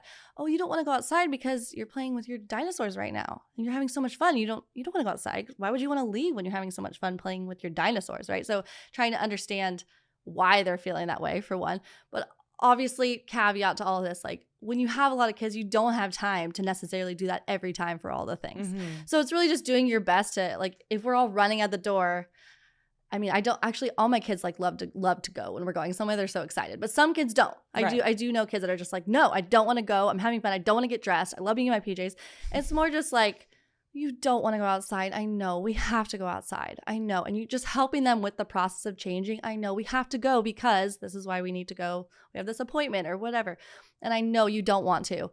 And you continue to take them outside. You continue to change them, take them. That they're feeling that. Yeah. And that you hear that they're saying. Yeah. You can have a moment to pause and talk about it. I know you wish you didn't have to go outside right now. We have to go outside still because XYZ. And then you just follow through.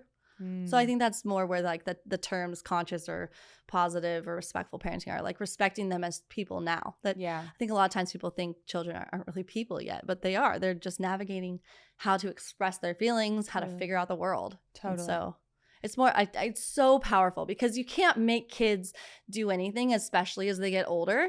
Like you can use your physical strength and largeness to be able to make kids do something they don't want to do when they're little. But as they get older, they will follow in your requests and your needs for the family and the day because they want to or because they don't want to. You can't make a teenage boy do what they don't want to do, right? So it's about your relationship with them so that they want to do what you're requesting because they're honoring the relationship. And so much of that has to do with respect. And so at the end of the day, I'm always reflecting like, okay, where was I not respectful?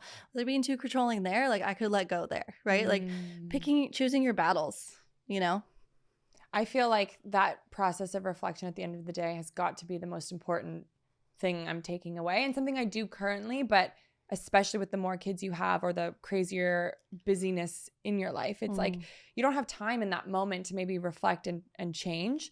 But by taking the time at night to say, hey, when something like that comes up tomorrow, like I'm going to handle it differently. Yeah, you've done the processing of the change in your like quiet time, right? And then you can meet it differently in the next day because life happens fast, right? And you're just like, whoa, and why did I react like that? And then unless you pause, you just become this habitual patterned program of your being. And you don't even know why you are the way you are, right? Yeah.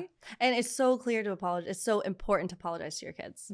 So many people that I speak to, their parents never apologize to them. They don't remember a single time that their mom or dad said sorry to them or, hey, I really messed up here and you didn't deserve that. And I didn't like the way I sounded. I should have said that a little bit better, Like that is so important. Because it's powerful as an adult. Like if my partner comes to me and say, hey, like, you know what I just said there was uncalled for and I actually didn't mean it because I was feeling this and that, I feel so much better. Of course. Isn't it funny? Like, why is it so hard to say sorry sometimes when you know you made a mistake? Like you're just mad at them for whatever they did wrong. It's so easy to like highlight all the things someone else is doing wrong rather than like focusing on yourself. And you can just be so blind to it, right? Yeah. Like time is such a beautiful thing where you can reflect back on a decision you make and be like, wow, that was really selfish of me. But in the moment you're like, I'm right. Yeah, and so I think in those moments, whether it's with your adult relationships or your kids, when you just feel so right, I think the most helpful advice that I've gotten in both relationship advice types of books and also for children is to just try to understand where the other person's coming from. First connection, like, hey, you're really upset by this. If your partner's like barking at you, why didn't you do it this way? And you just want to be like, gosh, I didn't do it on purpose. Like, why are you being so rude right now?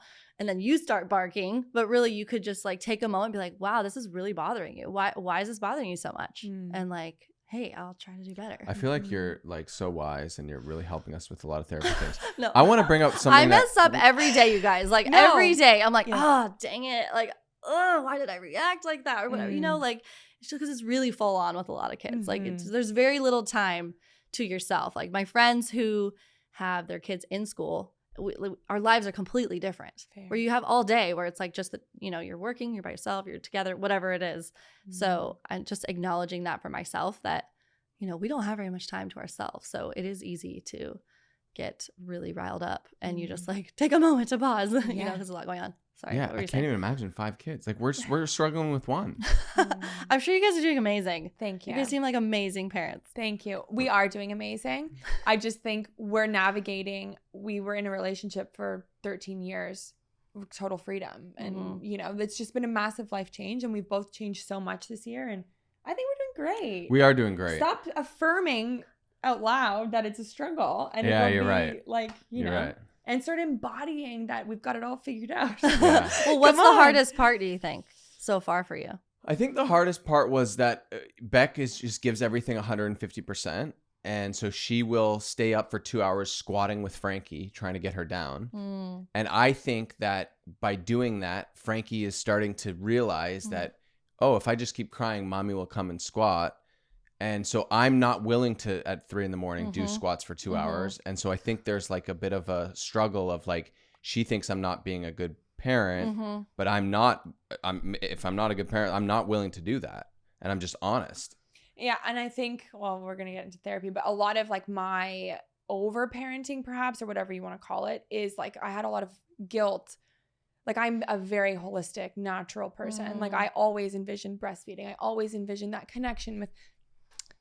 And so like I just had a lot of guilt. Oh my God, I completely understand that. That makes so much sense. I won't cry for you. You're just like healing from that you didn't get the thing that you wanted for your relationship with your child. And so you're like, you kind of feel like sometimes you might be overcompensating of like, this is my thing I can do. I couldn't do that, but I can do this. That's really hard. Yeah. Oh my God.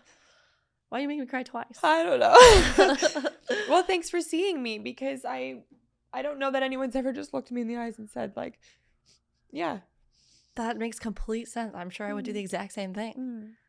I also think it's helpful in those moments to realize that we each bring something to the table when you both co-parenting, to be like, it's unlikely that you're going to mess up when you both have each other because you each bring different things to the table. So we can be aware like, hey, this makes sense why I'm doing this, and there's benefits to this, but there's also benefits to this thought that he's having over here, and where do we find that balance? Totally. Totally. Oh, I feel like that's how we've been navigating. We do like openly communicate about all of it. And So when your babies are crying, like, do you rush in and get them right away?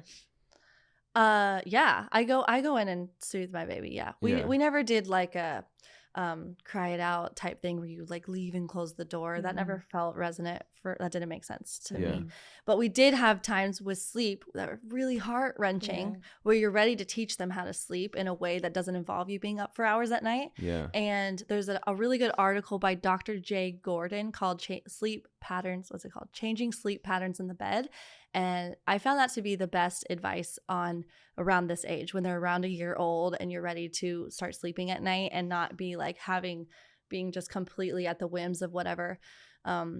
If your baby is up all night, it's a really gentle way that does involve crying, but you're there the whole time, And so I found that to be a balance for us. But I also look at the parents who slept with their kid till they're 5 years old and never did any of that, and I'm like, wow, amazing, more power to you. And so I totally get that. But we had times with the baby, different children, where it's like we are completely not our best selves because we are not sleeping. So I guess my thought behind, I'm starting to see it with Frankie. It's like, if she cries, she gets what she wants, and I see it like in the stroller. Like, she doesn't like the stroller all of a sudden. You put her in the stroller. She doesn't want to be in the stroller. She wants to walk. It's like, well, no, you can't walk. But then you take her out of the stroller at the airport and you're holding her and we got the bags and everything. And it's like, well, what do you do there? Well, I wouldn't worry so much about the crying, getting what she wants. If she cries, she gets what she wants, because that's her way to communicate with you. That's like her only way that she can. Yeah. So she has to do that to tell you that there's something she needs or wants. But you have to have your boundaries and figure out what battles you want to do. You have to pick and choose them wisely. So you don't think there's any concept of it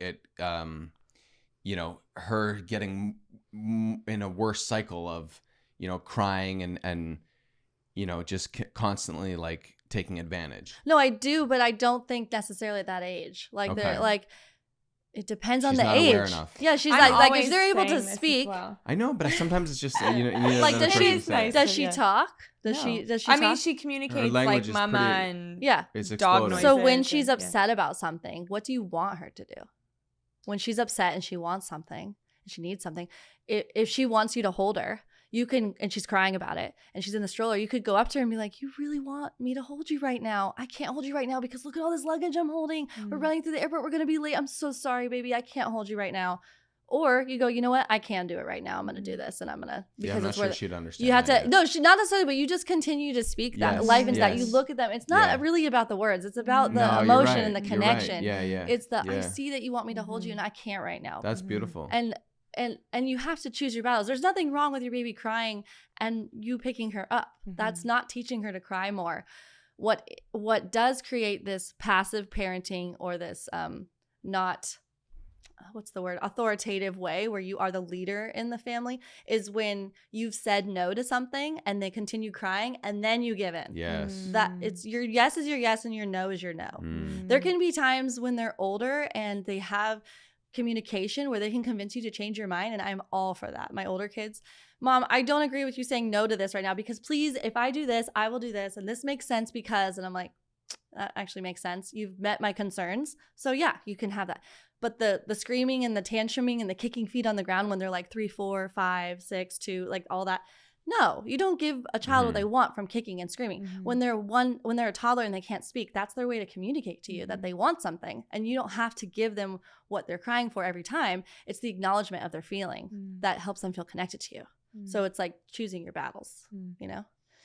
You're healing us. I feel like this is what I've been trying to say, but don't have like either the research or the whatever to explain to you and to show you that this is like her way of communicating at the moment. This is a phase. Yeah. You know, we're I think in. that's the biggest thing is like, it is just a phase, right? Like, don't try and fix everything. Yeah. I'm always trying to fix things. And also there is a beauty of men having this different approach to it. Totally. Of dad's this strong presence of, no, I cannot hold you right now. I'm holding 5 pieces of luggage. Am I right? Yeah. But you can still connect to their feelings and acknowledge their feelings and say that is hard. If you wanted to be held, that's hard that I can't hold you. Yeah. I'll hold you when we get there. Yeah. You know? Yeah. My problem is I'd like carry all 5 suitcases. I see what you're saying as well. She would drop I'll be all like the things. taking all the Yeah. things and her, and I get it. It's okay if you guys handle it differently. Yes. You know? I That's think also, it's- I think that is something I learned like 10 years down the road. I was like, wait, Okay. it's actually okay if we handle things a little differently. Okay. Personally. Look at you healing us, Ellen. Yes. Do you feel healed? Until she said that last point, because then it's like, it leaves me thinking, okay, well, she's just going to like mommy more. Like, I just feel like that's not. But not necessarily. No.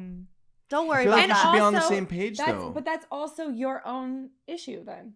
Yeah. Like, do you know what I mean? You're going to handle it how you handle it. And then whatever unfolds. Like, I'm not doing it so she likes me more. No, I'm I doing know. it because that's just who, that's how I'm responding. Is that what to makes sense her. to you to do? Yes. But let's clarify. You're right. It is important to be on the same page. But Yes. if you're handling something by yourself, you don't want to go run in and swoop in when he's handling something and you've already told her no. And you go, no, it's fine. Let me just get. No, that's not what you want. If you're handling something together, that's the difference that you're like, okay, you feel up for holding her. And if you're like, all right, fine. If you feel up for holding her, then go ahead. But if you're by yourself handling her, like he needs that respect from you that he's got this and he's going to handle it the way he can handle it. And she's not going to like mom more. Don't worry. Yeah. I definitely have my kids. They have like the daddy time. Like I'm so into dad right now. I'm so into mom. You know, it's all. I was ebb watching and one of flow. your vlogs and like Andrew comes through the door and everyone's like, Daddy's home, Daddy's home. Yeah. You've got like all the children captions on the screen. Like everyone's excited Dad's home, you know? It's Completely. just- And he's much more firm than me. Right. So don't worry about that. Okay. Okay. Yeah. But then on the flip side, when you're handling her and you're up for holding her, this exact situation, you don't need to be like, don't hold her, you know? Right. It's more, if this is happening and you're like, I'm not willing to hold her. Are you willing to hold her? And she's like, yeah. Then you go from there. I just want to stop and say you have found the exact thing you should be doing. Aw, thank you. You should That's be so nice.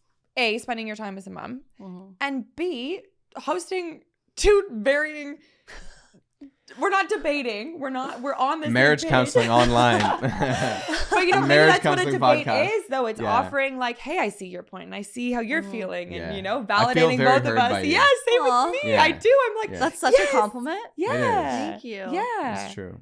Well, thanks. That's so nice. I love it. I feel like once my kids are grown, I'm gonna just go like fall full into the parenting world or become a doula or something because I love birth so much. Yes. All the births I've been able to witness have just been like the best experience of my life, and I cool. love these kind of conversations. So Yes. maybe a combination of all of it. Okay. Well, I feel like we should move on to real talk. Yeah, we've been going. It's We've been been amazing. going. So we have this. I feel like my favorite conversations are where I'm just genuinely having a conversation. Me so too. thank you. The I feel like best. this is just This is so fun. easy. Can and we so hang out fun. after this? Yes. Yeah. Yes. Okay, so we do this little segment called Real Talk. This is our conversation starter game. Okay. So just to bring you up to speed, our tea company was born out of like a need for community and conversation. So whether that is like it's a text bubble, our logo, whether it is texting someone as you're having a tea or sitting and journaling with yourself, we hand out or we send each package with a conversation starter. So it's a little card that has 2 questions on it. And then we made a whole pack of them. I think So you'll it's like this. We have one for you, and Thank you. because it's not surface stuff, you know. Oh, I'm excited. We read Yeah. that you absolutely hate Surface, and we also hate really Surface. It's do. like, let's get there. Bore me to death. Yeah. I have to try so hard to not be bored oh, when the we're weather, talking about it's nothing raining. important. Oh, it's so sunny out. Yeah. I don't know what about it. It's so hard. I think it's your I'm very soul similar. literally saying, please, like, Yeah. you know? Yeah. Totally. Okay. What action is unforgivable to you? That's such a hard question. Not Surface, girl. Oh my gosh. I don't really have to think about that one. Yeah, you can think. Has someone crossed the line in your own life? No, I don't think so. I think like to me, it's worth it to work it out. And even if you don't stay best friends, I am always willing to come together and discuss it. Like if something happened, because that feels so much more healed to me than just cut off the conversation. But I can't do that for someone else if they don't want to do that. But You've always been that way? I've never had a situation where I was unwilling to work it out with someone. Yeah, the things that people do or whatever, and I've done things that people consider cross the line, but then I might get cut off rather than being willing to discuss that. For me, I don't think I've ever done something. I've never had someone do something to me that I would be unwilling to discuss. But is there something where you would be like, no, I'm not going to forgive you? I'm sure there is, right? I don't know. I'm on like a spiritual journey where I'm like, I love that. forgiveness is just So for me. much healed, yes. It's Rather a than selfish holding that thing. It's a anger. selfish thing. The person doesn't even need to know I've forgiven them, Yeah. but it's my own inner work of like, why did that hurt me so deeply? Why am I unwilling to forgive in this situation? And then it's like, okay, like actually that energy is storing in my body somewhere that is not healthy for me. And so let's let it go. Let it go. Let's It let it doesn't go. feel, and I guess for me, it's harder to let go if I can't have the conversation with someone. Like, give me a chance. I totally You agree know? with that. Like it would be more healing to have had closure in some of the situations that I'm thinking of. But at the end of the day, Yeah, once The it's too far, forgiveness is it's for like me. when it's too far. Yes, Yeah, so the true. forgiveness is for me. For you. Yeah, I Yeah. love that. Okay, but I'm sure there's something that someone could do Yeah. that would be crossing the line. Like, there's obviously like egregious things. Someone's like abuses your child, like a sexual abuse, a physical, like things like that. Like, yes, but I've never had something like that happen to me that I can't forgive someone for. I think ideally, we should forgive. Forgive is the ideal. And I mean, there's like the hippies in the world who could say like, okay, that person is like hurt, and I'm Yes. sure that's true. It but is hey, true. this is your answer. It Like is I don't true. forgive that, and I don't forgive it either. You Yeah. know, so I mean, if someone is repentant of it, I think I could forgive over that, but like truly repentant, not a surfacey type of repentance. Totally. You know? But Yes. that is like a really top of the abusing a child would be like the worst, one of the worst things that you could do, I think. Agreed. Was there a more fun question to end? I with? know, that was a really dark question. Or just I mean, this one is like, I think it's just really honest. What's a lie you tell yourself about yourself? Oh, those are such good questions. 100 of them. They're so Wow. good. And you know what's so cool is we sell them with like, it comes with this little stand. So it just sits on your coffee table. And so many times we've played this by accident, almost like someone comes over and they're like, oh, what's this? And they pick it up and they're like, Yeah. they That's ask such the a good question. question. Are you I'm already emotional?" crying because I know the answer. Maybe that I'm not beautiful. Like a lie you could tell yourself. But I know it's not true, you know, because we're all individually beautiful in our own way. But it's like a subconscious type of thing that you could tell yourself, nitpicking, picking yourself apart, you know, the high standards that maybe the world has for, I think, probably especially women, but it could be for men too, obviously. Yeah. That would probably be the. That was so honest. And also, I know this doesn't heal that part of you that has those thoughts. You are the most beautiful woman to me as a woman. Like, you are. I think what's so healing for all of us is, like, if I could aspire to look like anyone, it would be you. What? No, seriously. And so that we all are coming up against ourselves in this way, and society kind of perpetuates these, like, false images of what beauty is, and you are so beautiful. And it's but I know something it's that your I own need to journey. heal, and I have like healed a lot from it. It's not Yeah. like I'm just deep in it, but obviously there's something there still if I feel emotional about it. But I think it's so important to heal ourselves as mothers and as fathers too, because children are our mirrors. They see in you what you're hurting. They know. They have to know. They do know. You know, you saw it in your parents. Yes. You know, when you're older, you figure it out. You realize what they were struggling with, you know? And so you really got to heal yourself. I got to heal that. I say this to women in my life all the time, and to your mom all the time too. She'll be like, let's take a picture, but I have to go get my makeup on. And when I say Put to her, my face on. Yeah. And I say, please, I want Frankie growing up around women who embody beauty as like this natural thing we wake up with. Yes. And like, I know that that's where you're at, and it's nothing against you. It's just that Frankie is listening. Frankie is watching me. She's watching you look at yourself in the mirror. Exactly. Checking yourself. Exactly. Mhm. Exactly. Yeah. I know. I try to do like most days, no makeup type thing. And even if I'm going out, okay, I don't need to wear makeup. Yeah. But I think I might have that subconscious fear of I used to do that. And maybe somebody online might say, I saw her and she looks this way. Da, da, da. So then you have your own like trauma you're adding already to your own subconscious issue you're already struggling with. And so I have to recognize that within myself. And I try little daily steps, like looking in the mirror, like, I feel so beautiful today. I took care of myself. I'm not having anything on. I'm in my PJs, no makeup. And your kids like see it and they feel it. Faking it till you make it a little bit might help. I love that You know? so much. Yeah. Yes, I've learned this practice from like 2 old men on the internet, which I thought was even funnier. But they were basically like the 3 things you can do every morning for new neural pathways that like heal you. Brush your teeth with the hand that you don't normally use. So I've started doing my left, and it's like literally I can feel my brain being like, hold on, how do I get up there? It kind of is like hurts. It's so annoying. So I come up against myself every morning. I don't want to do it. And I'm like, so that's why you're going to do it. You need to like challenge your brain. You need a new neural pathway in there. You need to just shake it up. I stopped doing it. I got to get back on it. Get back. I know. And you have to look yourself in your eyes and say, I love you 10 times. And the first couple of times we did it, we're like, we walked away after 5. What happened? Yeah. You Literally. don't even realize that it's that It's hard. so uncomfortable. I was like, 5's enough. Yeah. Yeah, Don't and be that's weird. what you I say need to to stop yourself. here. It's like, that's enough. But if you Yeah. get to 10, I know. something happens in your heart that's Yeah. like, Yes. I do love you. Ooh, I'm going to try that. Yes. I definitely, even myself, a friend had recommended it to me when I spoke to her about that insecurity. It was Heather, my friend Heather. Love you, Heather. I know, she's amazing. So she's like, look at yourself in the mirror and say out loud how beautiful you are. I took care of myself today. I ate well. I exercised. I did the sauna and I feel so vibrant. I'm like, all right, I guess I can do that. And then when I do that, it just feels so weird saying it, but it makes sense. But at a certain time, I cross the threshold of weird, and then it feels good, and then I'm like, I'm out. Oh. So I'm still resisting it for Yes, sure, I'm but gonna there do it. is like this Yes. practice of like, and Yes. every morning I'm like, I don't want to do this. I don't want to do this. But when you did it for like maybe 3 days in a row, you'd come into the bedroom after you brushed your teeth and did the I love yous. You're like, I love me. I'm like, I love this version of you. It Like, brought out this like kid love energy. It was Yes. really powerful. What was the third one? oh, and the third one is 10, you know, like the Gary Breckna breaths where you're like almost gasping for air as though you've just we're drowning, like like you just oxygenate everything. 10 deep breaths. That's like breath work a little bit. Yes. Yeah. Love that. yeah. Yeah. Are you into breath work at all? or Yeah. do you- I really like the open app for that. Okay. That one's really cool. The breathwork app, like, and meditation app. nice. I Yeah. don't know the open app. I love it. I think you guys will like it. Yeah. I mean, I have access to all sorts of, my friend gave me his login for Aloha Moves. Mm. There's this man named Avery, and his breath work. So good. It's so incredible that we have access to this healing thing.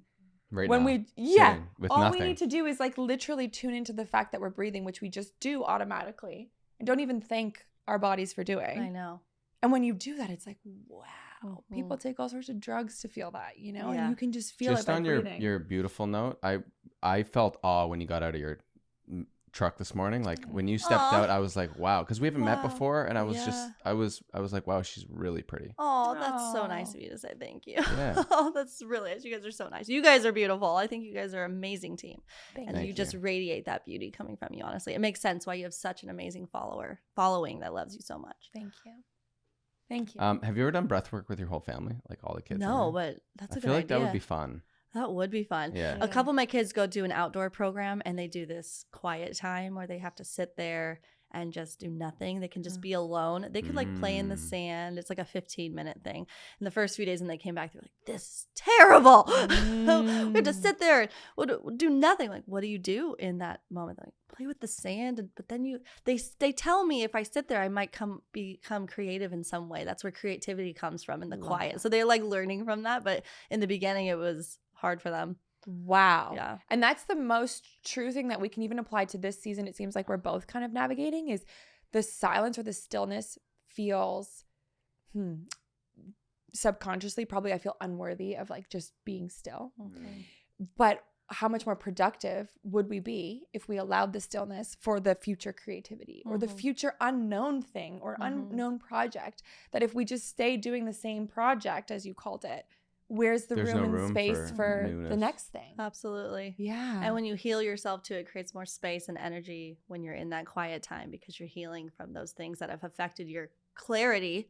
You know, when it comes to things like beauty, it's a little bit of a body dysmorphia, the way that we pick apart ourselves because other people don't see it. I know. People do not see it in you. You could say, oh, I'm insecure about this one thing, and nobody else would have ever thought of that thing. So it disrupts your clarity in life because later when you do heal from something, you look back at pictures of yourself and you think, how did I feel insecure in at that time, 10 years prior, 5 years prior? And we could do that 10 years later, looking back at us now and think, me at 30 whatever age, 20 whatever age, and almost 40 age, you know, how was I insecure in that moment? I just wish I had more confidence. That's how I always feel so every 10 years. beautiful. Like look back in high school, I'm like, God, like I wish I just had fun. Like I was worried about the stupidest shit.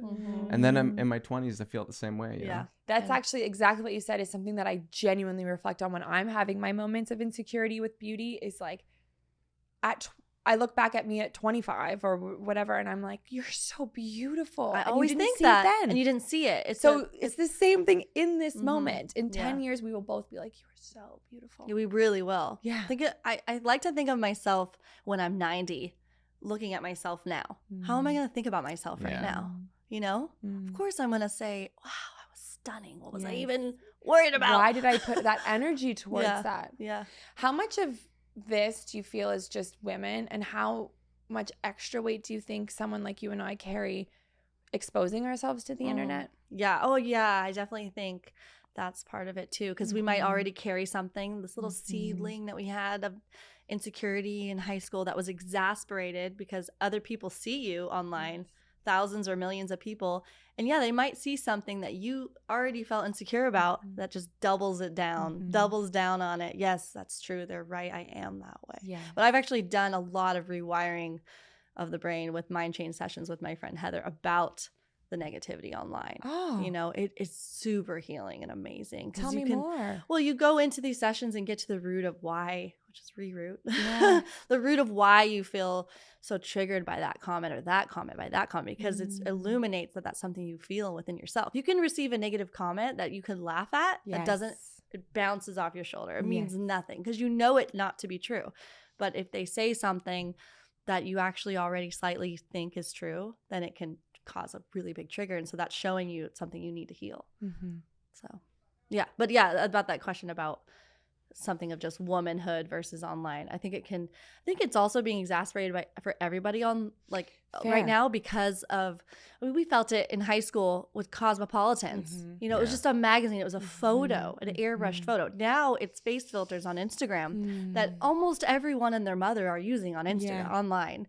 So you don't actually see what people really look like in real life, but we all just look normal. It distorts reality. I can't even imagine what high schoolers are feeling right now. I can't even imagine if I had social media as a high schooler. I know How much more that would have exasperated insecurities and trying to figure out who you are, you know? What about cell phones? Does Elvis have a cell phone? No. I have very strong opinions about cell phones for kids, especially smartphones. Yeah. I mean, I feel like I'm living in the twilight zone. I feel like I'm in the Matrix right now. Everybody around me, their 10-year-olds are having smartphones, or 9-year-olds, and it's really hard not to judge it, to be honest. It's probably the number one thing that is probably hard for me not to judge. I can understand why people don't do so many different things that I do. We're all on our own journey, but smartphones, I'm like, just want to shake the parents, be like, what are you doing? It is so dangerous. I mean, we're gonna do text, like a phone that does just texting and calling when you can drive. And then when you're like 17 and a half, you know, to 18, where we can have some time like teaching you healthy boundaries with online, then we could do like a smartphone, but we're not going to do anything like that anytime every soon. time we're at a restaurant, we look over and we see just the kids, just like the other day in Denver, we went out for dinner and there were like maybe like 3 couples with like 6 kids. The 6 kids are all on their phone. No way. That would it's never. so sad. It is so sad. There's no creativity. There's no connection. There's, you know, they're just. It's everywhere zombies. you go. You could go to a ballet class and the parents are sitting out there and they're also on their phones and their kids are on their iPads. That really depresses me. I think it's almost an addiction that you have to heal as a parent before you have a kid, because everyone's addicted. I think at our generation, growing up with it, knowing the effects of it, it feels important to me as a mother to heal my addiction with my phone, to not be on it around her. You know, she's just mimicking me, constantly wanting what I have. And for the little I'm proudly on my phone, she's still obsessed with my phone. So what does that mean? Right? Like, I how old are you guys? 34. So how old were you when you guys got a smartphone? I was like super late. I've never liked phones like that. I've never liked being like able. Yes. I was listening to you and Andrew and you're like, my phone's always on silent. Like when you called me, I'm like on do not disturb. Yeah, Don't totally. even like whatever. Totally. Probably grade 7. You were way younger than me. I was How old in are you? university. I was in grade 7. Oh, grade 7. Yeah. Wow. With a smartphone?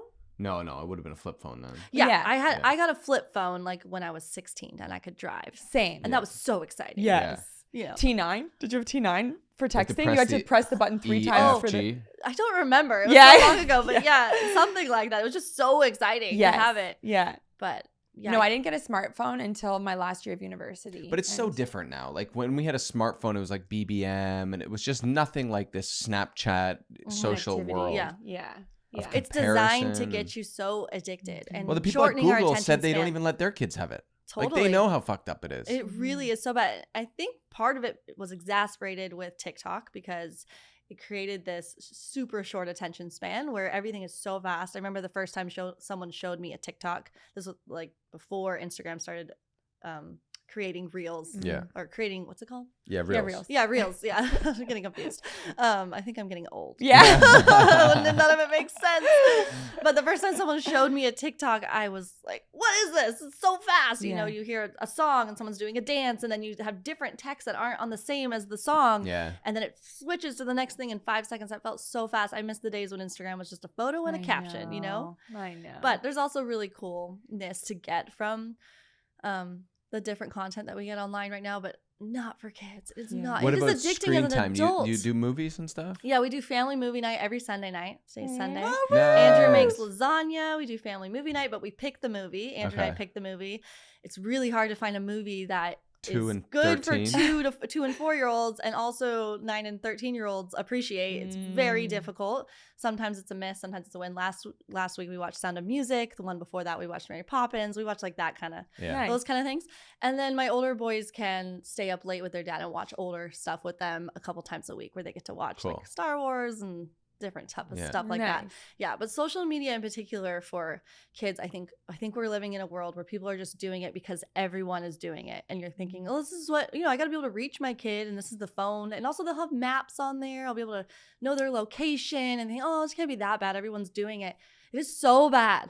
All the research coming out is showing how detrimental it is for their brains. It's so difficult as an adult to not be addicted to 100%. it. And just imagine a developing brain with so many factors. I mean, there's so many downsides to the comparison to the face filters, the Instagram models, the rabbit hole of pornography that you can get into on social media.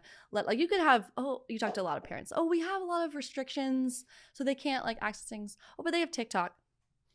You can't restrict TikTok. There's so much on TikTok. What do you think they're looking at on TikTok? Like, what's beneficial for them on TikTok? I'm really not seeing that at all. And I can't. I had this conversation with Beck too, because I was trying to say, no, I'm learning lots on TikTok, and I was getting served like all these little handy tips, but it like a trick overall to how to sharpen the knife, and you were. I was addicted to the dopamine. It was very clearly like I was looking for a hit, and I don't miss it. Like I feel happier not being on social media. Yeah, I saw. Which is a weird thing because it's our job. It's like such a balance. It is such a weird thing. And you can trick yourself into being like, well, no, I need to post to create content because that's what we do. Yeah, and I was like, at the beginning, like, oh, how will I know what's trending? And then I thought, well, if I give myself space in the quiet of not knowing, perhaps I create a trend. Exactly. Well, what do you think about that? Like, you could be creative for once instead of just following what people want to see, you know? And it'll flop, and I won't be on social media to see that it flopped. Who cares? Yeah, I really don't look at the comments barely at all. I can't. It doesn't feel good to spend time like, what does everybody think about me type thing. That does not feel good. There's nothing natural about it either. Like, we live in community, grow like evolutionarily. Okay, so you know what your 10 neighbors and you are all feeling, you can communicate about it, but to have a million people having an opinion is not natural. That's not natural at all. Yeah. And I think going back to what you said, having the parents being the example is so pivotal. I think so many of us don't realize how much we're on our phones for so many different things. To respond to a text, I think I constantly have about 100 text messages I need to respond to. They're unread, and I just can't. Like, I don't even have time to respond to you because my one child wants me to make him a snack. My other kid just wants to snuggle. The other kid wants to tell me about something that happened when he went skateboarding. Like, so many different things. And that's where you should be. Yeah, and it does not feel good. You do not want to be scrolling or responding on your phone when your kid is trying to talk to you. I think the best advice would be to put it down for a second. If you have something you have to get to, you're not scrolling, but you're responding to a text or something, or you have to call, putting it down, looking into the eye. I really want to hear what you have to tell me, buddy. I got to take this text, or I got to take this call and respond to this. I'll be right there to tell you. So that's the intentional I see you, when I think so often we're just like, that's a thing I've seen a lot. So we have a rule in public where we do not look at screens in public. Unless I'm responding to a text or getting directions somewhere. We do not, if we're sitting waiting for something, I'm not looking at a screen. He's not looking at a screen. That's not a thing. There is sometimes when I have work to get done on my computer, and to me it feels different if I'm on my computer in a public space and my kid is reading a book. But even then, that does not feel good. So if he gets bored of his book, I do not want to just be on my computer like waiting for my daughter's ballet class to get done, and he's just saying that, no, I'm putting it down. I'll get to that later. I'm gonna turn around and look at my kid and say, what excited you today? What do you want to do after we leave? And just ask questions, you know? I think I got to be better about not scrolling in front of Frankie. Yeah. And it's a beautiful reminder. Like, none of us are perfect. We're all learning how to navigate this world. And like you said, like a text or it's all being on your phone. Like, I even heard Andrew on your couples podcast saying, like, I do my Bible reading on my phone. But you have to be conscious that that's on your phone. Because you're on your phone, or looking at the news on the phone. Yes. But actually, my friend Heather actually said that she does a lot of work with people who feels trauma even from their dad on the newspapers. Like, their dad would never looked at them, and they were always on the newspaper. So it doesn't have to be the phone. It's the ignoring of the self. You know, your dad could have the BlackBerry, and he's not responding to you, and he's getting up and he's leaving you while you want to connect. Yeah. So, but it is hard. There's so much to balance in life. And so I think it's slowing down, figuring out what's important, leaving what's not, you know?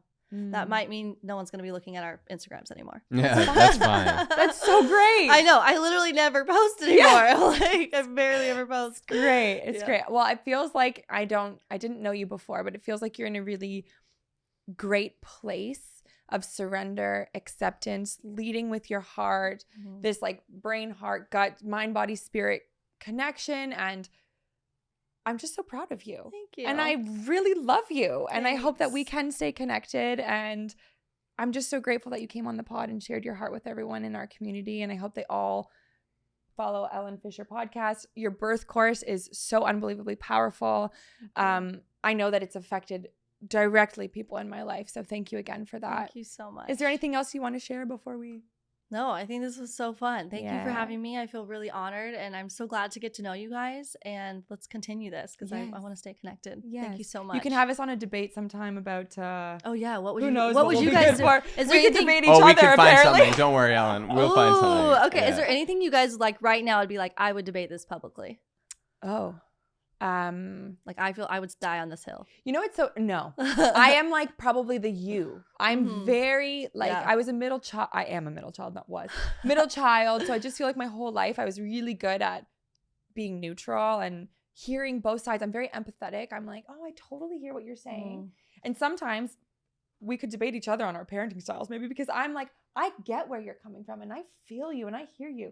And you're just like, nah, I don't, you know. Yeah, I mean, He's the debater. I So would if you- definitely be down, but I just feel like I'm not educated enough, you know? Like religion, for example. I would love to debate religion, but I don't know enough about religion. But what about a conversation where you're not necessarily? Because sometimes I have episodes that are I'm dying on this hill and we're debating very strongly. I love the Simon then- Hill versus. Oh, that we was- love. We're that gonna one meet him was in fun. Oz. I can't wait. He's Love him. so amazing. Love him. Yeah. But I also sometimes have conversations where it's a little bit more trying to understand each other. Right. A little bit more, hey, look, this is how I feel. What do you think? Yeah. That makes sense. But what about this? But what about this? I think those are also really beautiful, and I would host those ones too.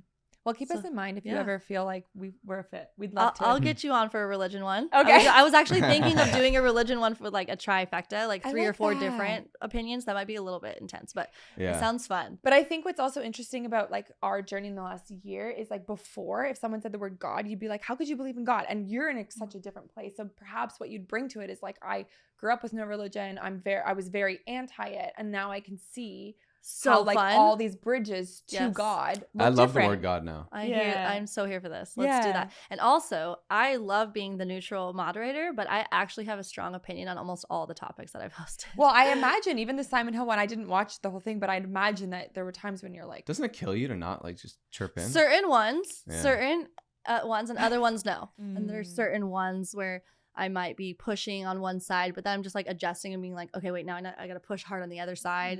I try my hardest to be equally pushing and asking the really hard questions to both sides. Actually, somebody commented, I happened to see a comment where I did peruse for like a tiny bit, and someone said, oh, I don't like the questions she's asking the Christian non-feminist. Like, it's clear what side she's on. And I'm like, oh, you don't know me then. I must be Yes. doing a good job. Yeah. Like, good. like asking the hard questions to the person that I'm more like siding with, you know? Do you How epic is have that? any dream guests? Like, Oh, what would that be I your would dream lo- debate? I have a dream guest. Let's see, dream debate, yeah. But dream guest, I would love to get Candace Owens on my podcast. Oh. Oh my God. There's so many things I want to talk to her about. For one, Mm. I think she's a badass. Like, you don't have to agree with anything she says. You could think she's like this horrible person, but like, you got to give her credit that she's going to say whatever she thinks. Yes. And I want to talk to her about birth, because I know she's had a traumatic birth from a hospital birth she was treated really poorly once, and I want to talk to her about if she would ever have a home birth. She just seems like she would go on that trajectory. I know she's very anti-vegan, at least the way that she's spoken before about it in the past. I would love to just have an honest, fun conversation with her about it. Because Candace, like one I know time you're watching. I know. Get on the pod. I just think she is so cool. I like admire her. Yeah. Don't necessarily agree with everything that she says, but I just think she brings a unique perspective that a lot of people aren't willing to say. I know that you're getting what she really thinks. Yeah. You know, and like, don't no you one think can that's bully kind her. of lost today, that like someone can say something that you don't necessarily agree with, Yeah. and that you can just have a conversation anyways, or still Yeah. coexist, or still even be friends. Yeah, and Like, just try to whatever, you have understand different each ideas. other. Like, Yeah. where am I missing from this part? And like, is it possible you haven't heard this perspective? Is it possible you haven't like met someone who had this kind of side that would bring a point potentially? Because I remember one time in an episode with her husband, she said she thinks gorillas have souls, and I was like, okay, but why gorillas? But why not cows? Fair. You know, like if you think gorillas have, okay, what about your dog? You would never kill your dog to eat your dog. You know, just like stuff. I would love to talk to her about stuff like that, and just birth and all different kinds of topics that she talks about. I just think she would definitely be a dream guest. Okay, well, guys, Manifest go it. subscribe, and It's we'll see coming. Candace on your pod Yes. very soon. Yes. Are you currently posting, or you're on a break? I'm on a break right now. Yeah. Yeah. Okay. Season 4 coming soon? Season or 3. Season 3. Whenever I'm feeling like, okay, let's do this. But actually, my husband and I found a really good flow now because it's very clear that I want to work less, and he's really good at managerial type stuff. He has already been answering our emails for the last like years and years. But I think what we're gonna do is make him like the manager of the podcast for next season, so he can handle all the emails of trying to get guests on, Yes. location. Because I did that last time, and it's a lot of work to try to get two people willing to debate each other for one, because they might say I'm on, but I don't want to debate that person, and to meet them in the same location. It's a lot of work. So he's going to do that, and that's going to free up so much load. Great. I feel like we're going to flow so good next season. Where he's Great. going to be the manager, and I'll just be like, hey, I want to have this conversation. Can you make it happen? Yes. Nice. Amazing. That would be great. Amazing. Okay, well, thank you again for your time. Thank you. This Can't was wait to- so fun. It was so fun. Yes. I have Eamon calls me introverted sometimes. Sometimes people lower my social battery, but speaking with you has definitely energized me. So thank you so much. That is such a That's a big compliment. compliment. Yeah. You guys have given such compliments today. Wow. I'm feeling so uplifted. Throw them out. I'm so uplifted. I definitely feel energized from you. I feel like we could talk for 6 more hours. We You guys could. should come over for family movie night and eat some lasagna with us. Aw, that's so sweet. Well, we will. Let's do it. All right, Ellen Fisher, thank you right. very much. Thank you. Peace. Bye. every day.